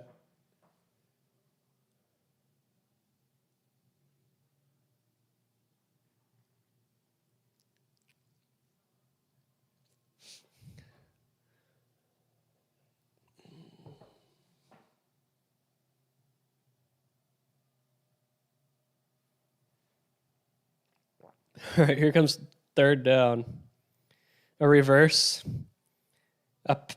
pass that was overthrown. Great. We ran a reverse pass. The tight end was open, and he overthrew it. This is just hard to watch. How do you overthrow a tight end? I mean, I understand a wide receiver is not a quarterback, but still, you overthrew a tight end. All right, fourth down. We're going for it on fourth down. Why not? 4 receivers set, 1 back. We're going to run a speed option. I can see it. Nope. And incomplete.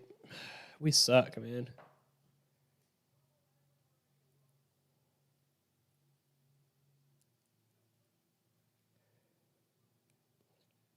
We suck.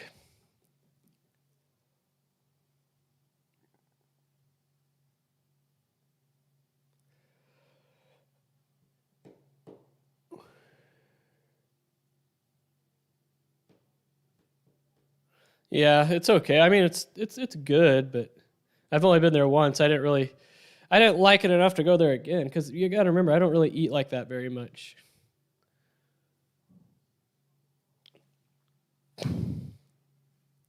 Fourth and goal and incomplete. Man, we are just... I don't know what's wrong with our program, but this is bad.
How does K-State start on the 20-yard line? Okay, late hit out of bounds. Come on, number 15. Think, number 15. That was stupid. Come on, man. But still, how are they starting on the 20-yard line? Okay, now there's a fight breaking out. So it's going to be offsetting penalties now. There's a fight breaking out here between TCU and K-State. Okay, now they've been able to restrain everybody.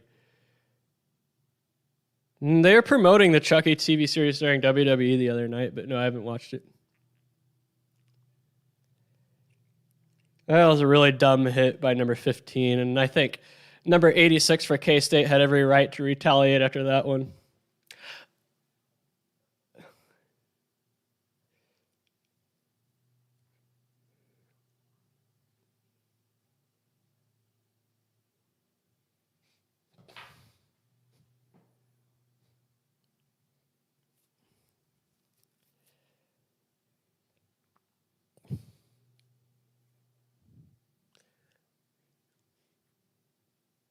I mean, he was way out of bounds. Not only was it a late hit out of bounds, but he horse collared him out of bounds too.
Yep, so offsetting penalties and 2 disqualifications.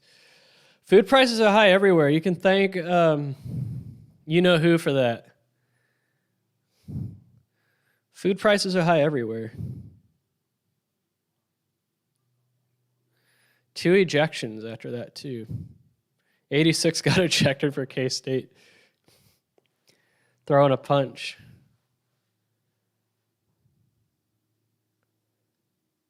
And then number 10. I don't know who number 10 is, but...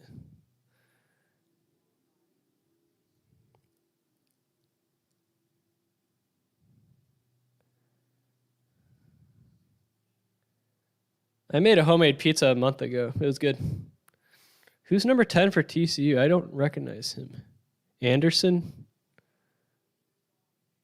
I just buy the pizza dough from Whole Foods, and I just cook it in the oven, regular oven.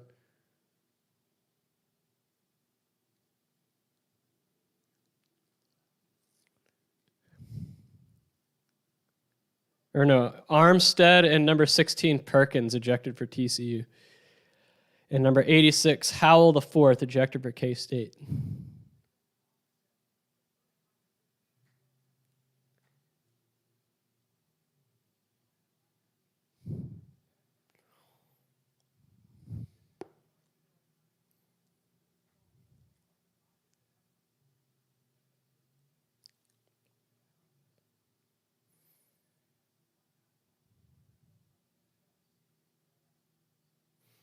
The pizza I made a month ago had triple pepperoni on one side, and the other side had pepperoni, jalapeno, cilantro, and cream cheese.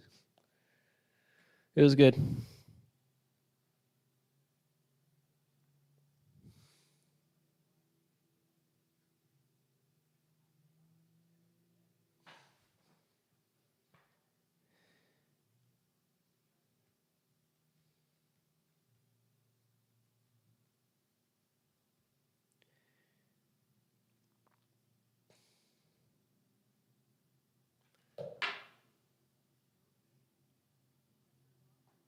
Man, we're so bad at tackling.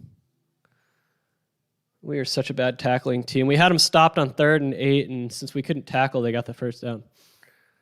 Had them stopped. I mean, the coverage was awesome. We had guys in the right place, and they couldn't tackle.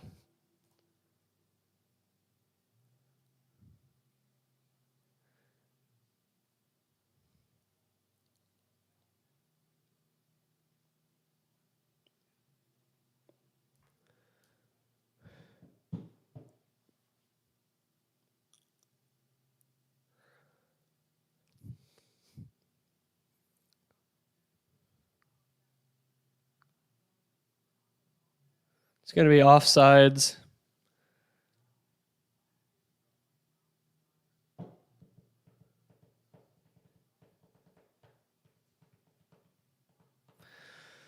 Man, we're so bad. I don't know I'm still watching this.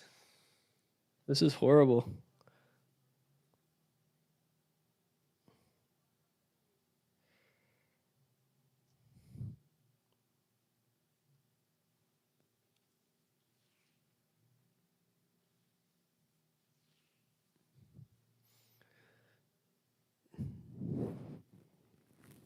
Tony Romo.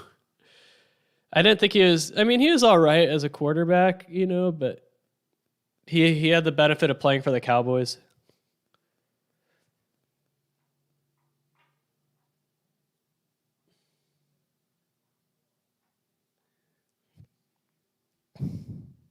Jim Nantz is all right.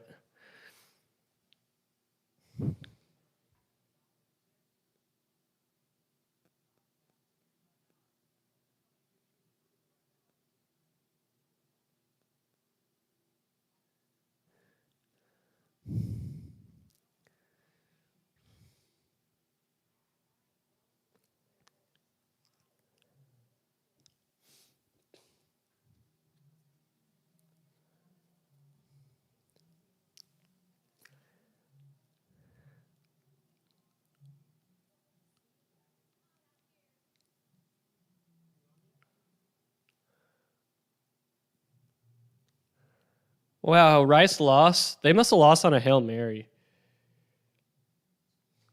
Let me check.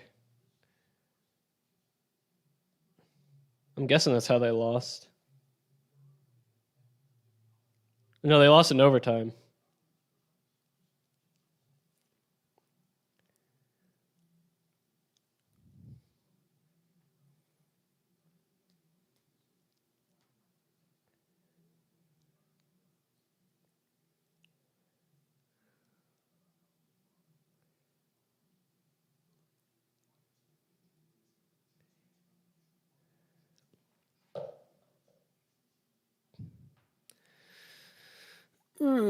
Stanford and Washington. I remember when that was a bigger matchup.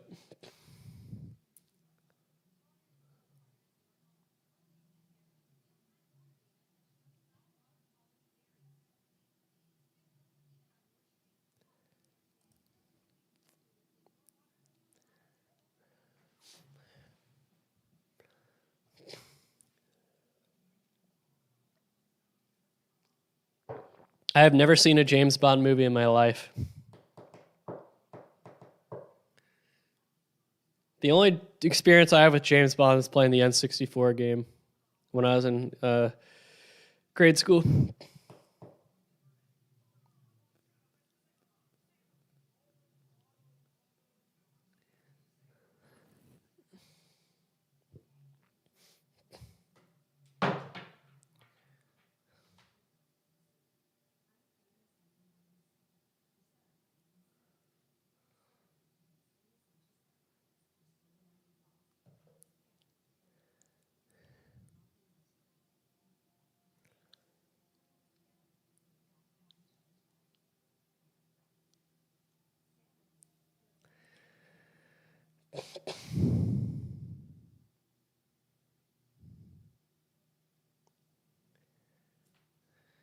Yeah, Rice lost in overtime.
Rainforest Cafe.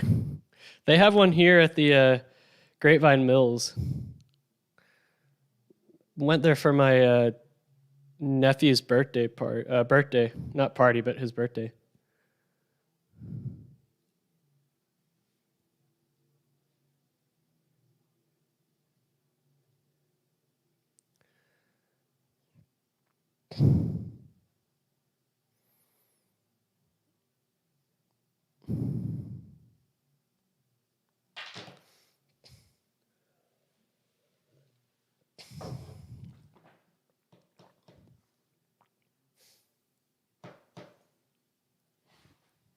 I'm gonna take this jacket off.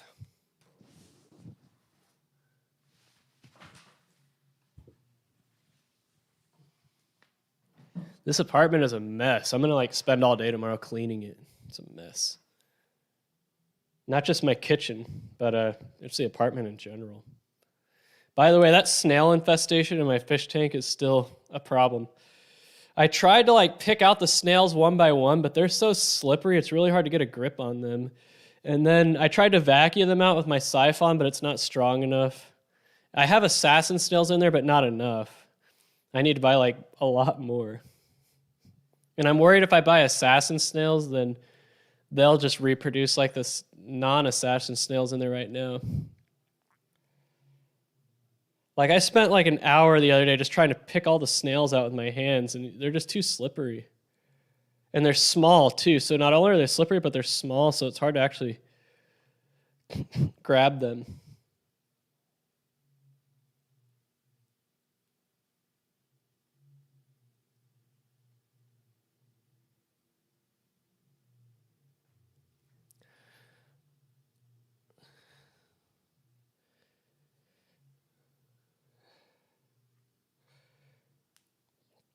Which of you actually work a full-time or part-time job at Taco Bell?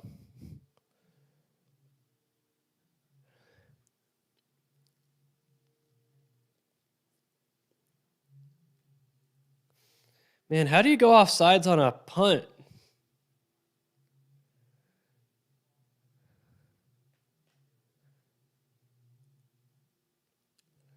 How do you go off sides on a punt?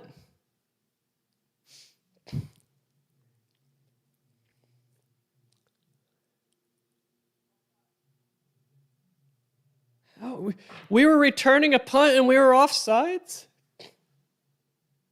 How do you go offsides on a punt? When you're returning the punt, how can you be offsides? Unbelievable.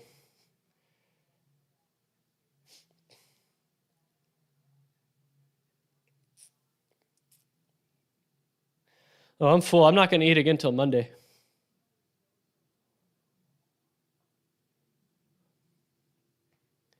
I didn't even finish all those enchiladas. I got too full.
How many of you guys work at Pizza Hut? No, that's a good one. How many of you guys work at Pizza Hut?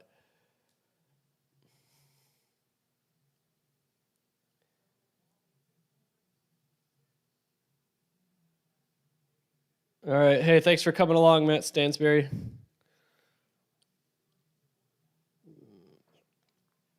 My playoff top four is probably Georgia, Alabama, Ohio State, and Cincinnati. As of right now.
Man, we just had a third down completion called back as a holding. This is hard to watch.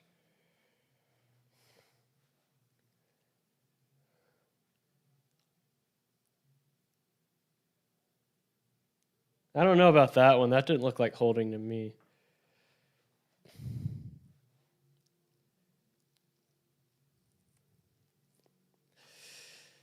They would have to beat Georgia.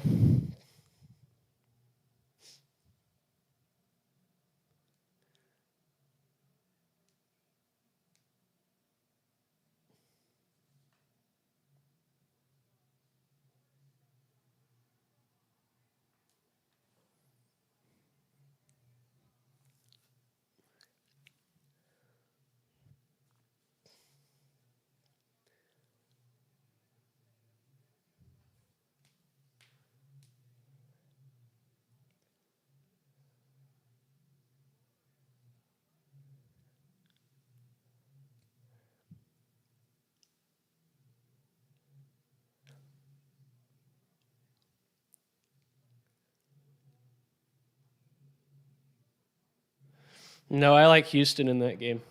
SMU hasn't played a team all year with a better than 500 record. Man, did we just try to do a fake punt?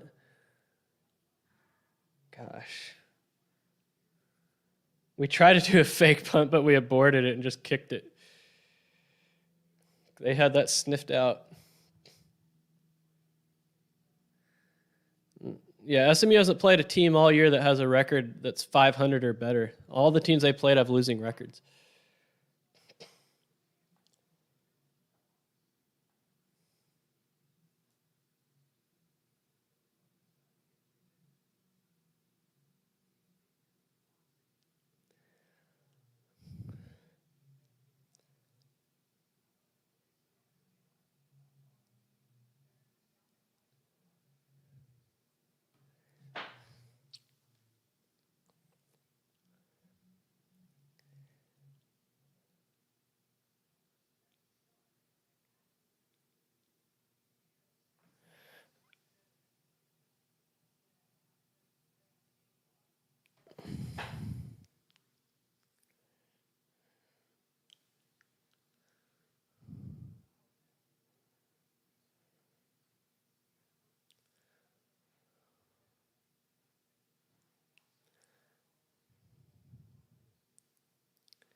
I'm afraid SMU's a paper tiger, guys. Like, seriously, look at their schedule and tell me who they've beaten that's like, oh, they're good. I mean, you could say the same about Houston as well, but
yeah, I moved back to Fort Worth.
I lived in Louisville in 2017 and 2018.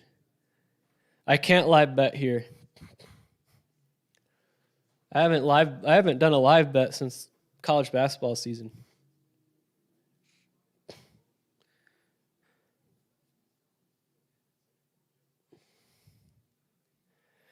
Whew.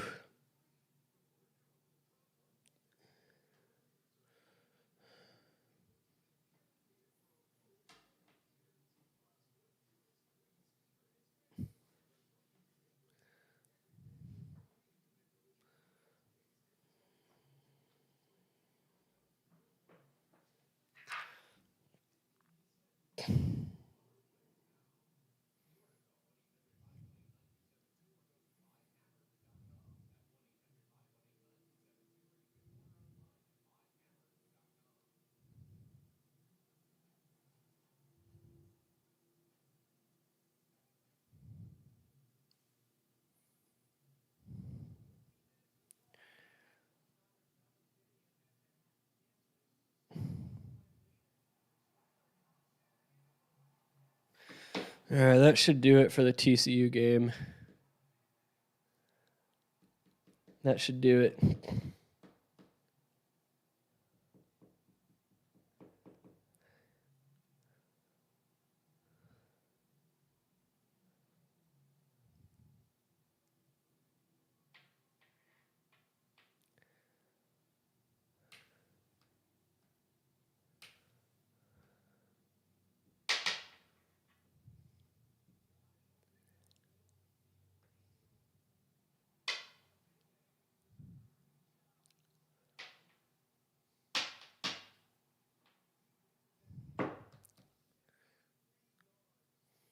I don't know who's to blame for destroying this program, but it's sick. Our program has been completely destroyed.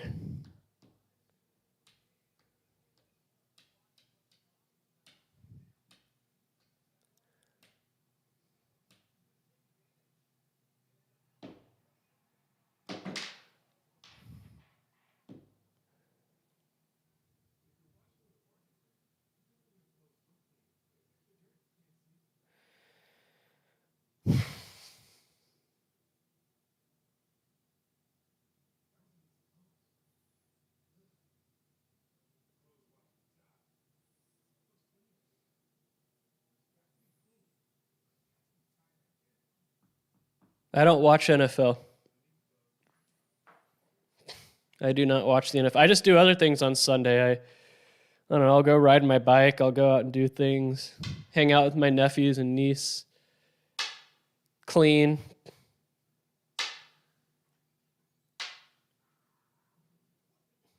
Past couple Sundays, I've taken my bike out to the Cedar Hill Preserve and Lake Grapevine and done some, mountain biking.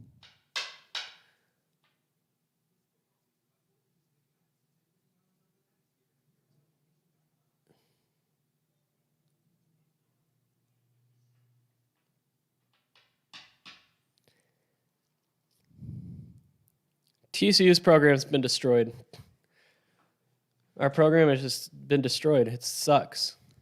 We're getting destroyed by Kansas State right now. I mean, that's pretty much evidence that our program has hit rock bottom.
Halloween. Well, it's on a Sunday night this year, so.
Cutting edge haunted house?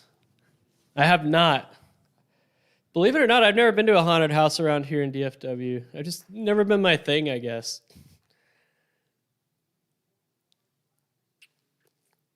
It's not far. It's only a couple miles from where I live. I drove by it yesterday. There's also Hangman's House of Horrors and Slaughtering Slaughters, Slaughterhouse of Slaughters. Then there's the haunted houses at Six Flags at Fright Fest. I've heard good things about Slaughtering Slaughters, Slaughterhouse of Slaughters. Hangman's House of Horrors. I know it exists. I haven't heard. I mean, I don't know anyone who's been there. But yeah, Cutting Edge is pretty much like the gold standard.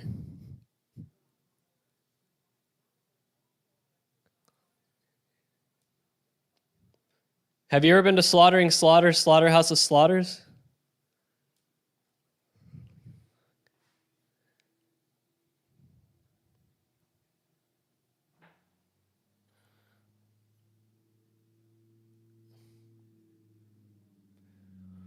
Yep. At Cutting Edge, they have the spotlights. I can see them if I go out on my balcony. I mean, it's not very far from where I live.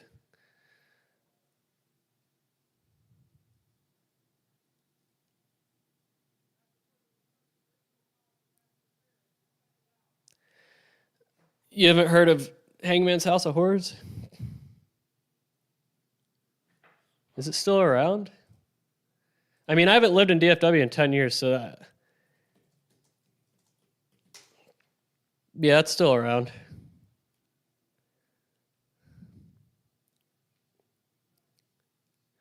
The thing about Slaughtering Slaughters, Slaughterhouse of Slaughters is that it's kind of like a speakeasy almost, meaning you're not going to find it if you Google it. It's a word of mouth place.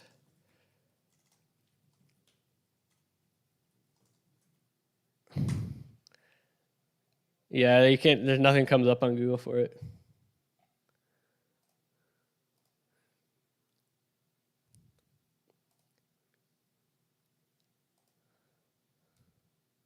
But yeah, that place is like a speakeasy, meaning it's not supposed. It doesn't advertise it exists. I went to Fright Fest like when I was maybe 9 or 10. But I think you have to pay extra to get into the haunted houses at Fright Fest.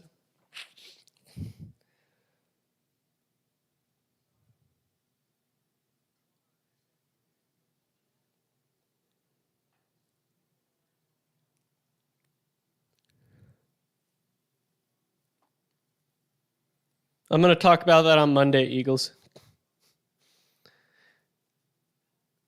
That's what my stream's for on Monday. But I guess if I'm going to answer that right now, it depends.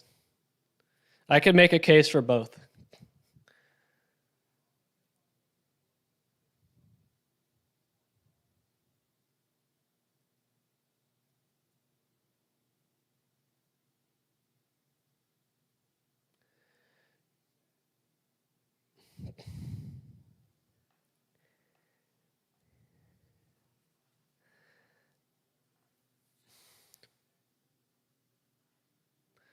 Sports radio station. I don't really listen to any of them. I worked at ESPN Radio. That was my first job out of college. But I don't listen. I haven't listened to sports radio in DFW since probably the time I worked. Working in sports radio made me hate the format. Let me put it that way.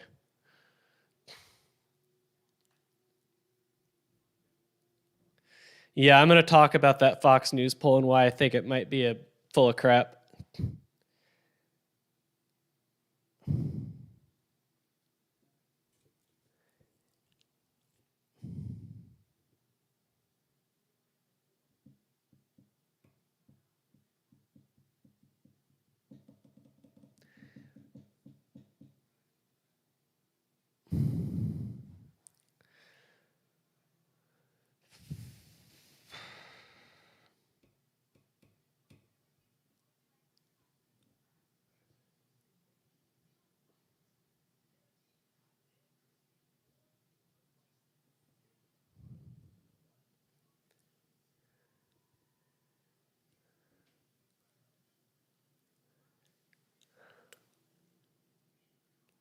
There's really nothing to vote for around here, and I don't have my voter registration in Texas yet.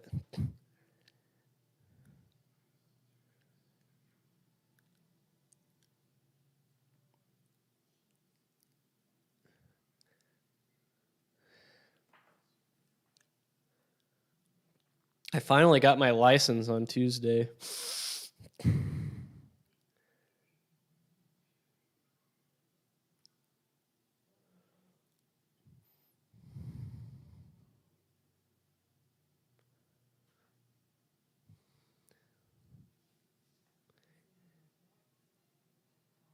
Yep.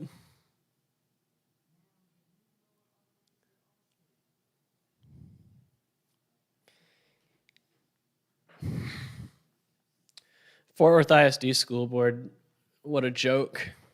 Fort Worth ISD is a joke.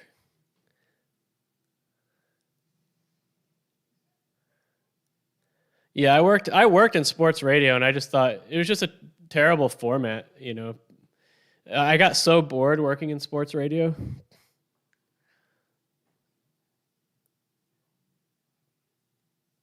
Like, I don't get how they can roll out new content every day.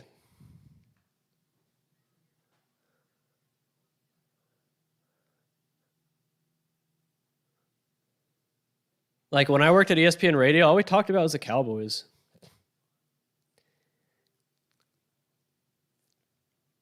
And that was when the Rangers made the World Series, the Mavericks made the World Series. Or not the World Series, the NBA Finals and won.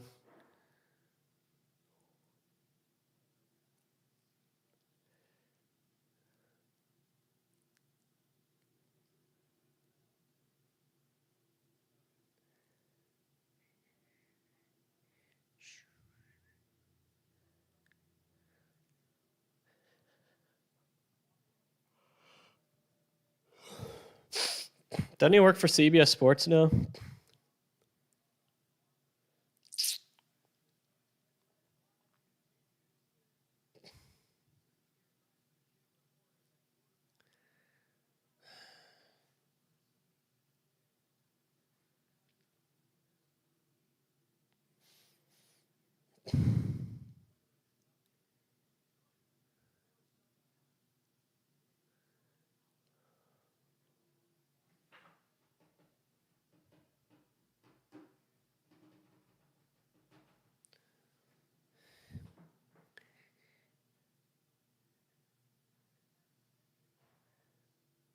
Yeah. Made up NBA drama is just hard to listen to. All they talk about is LeBron and the Lakers. Yeah, I did hear about that Eagles 0-1.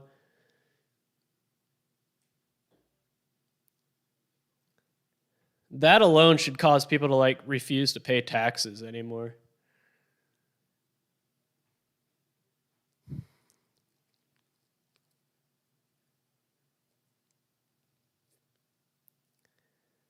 Oh no, it's on Monday.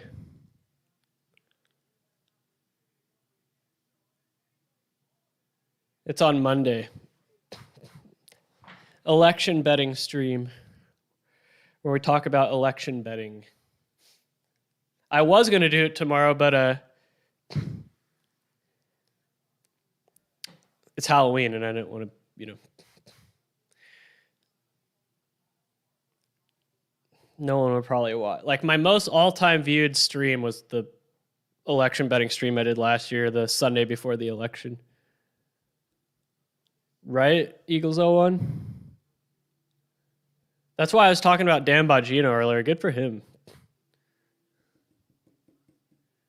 Just talk about someone who stands on principles. We need more people like that.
Nope, not once. I do, Dante Booker.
No, Eagles 01, I don't.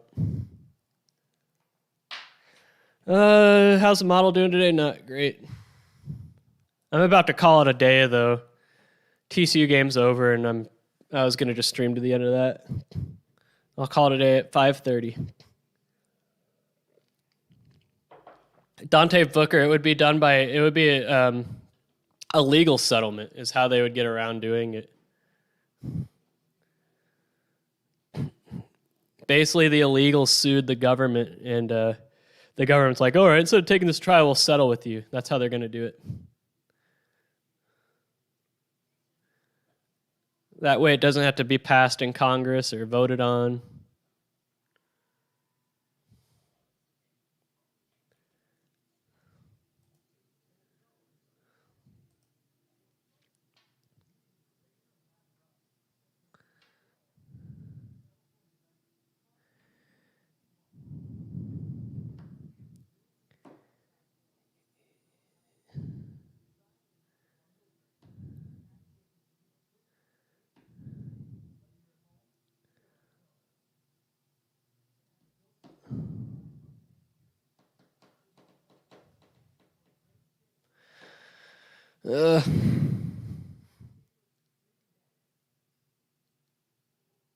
No, I'm gonna stop streaming in 3 minutes. Just it is what it is. I'm tired, guys. Remember, I got up early to do my biathlon. I just want to lay down.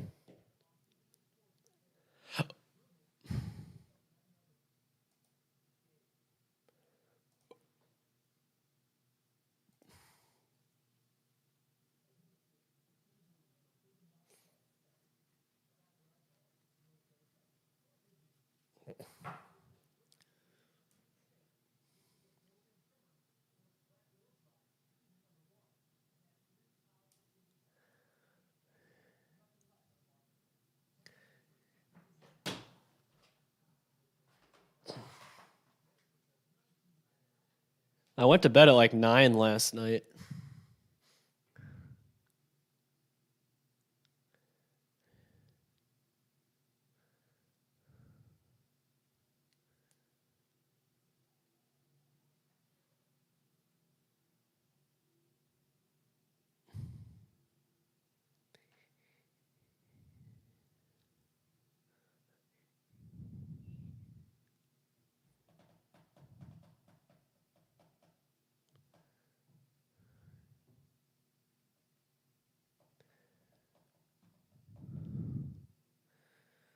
I think you guys don't have a full grasp of just how corrupt and backward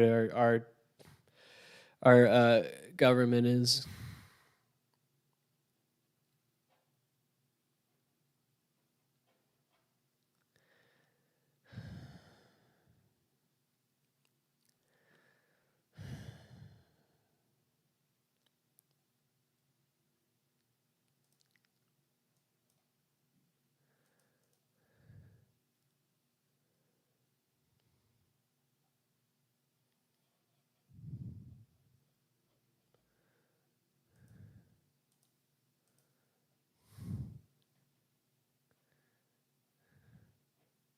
Yep.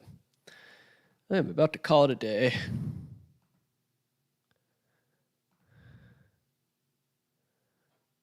All right, guys. Thanks, everyone, for tuning in. I'll be here on Monday night. Tune in for that. It's going to be fun. I'll go off the cuff. Anyway, guys, thanks, everybody, for tuning in. I will see you on Monday.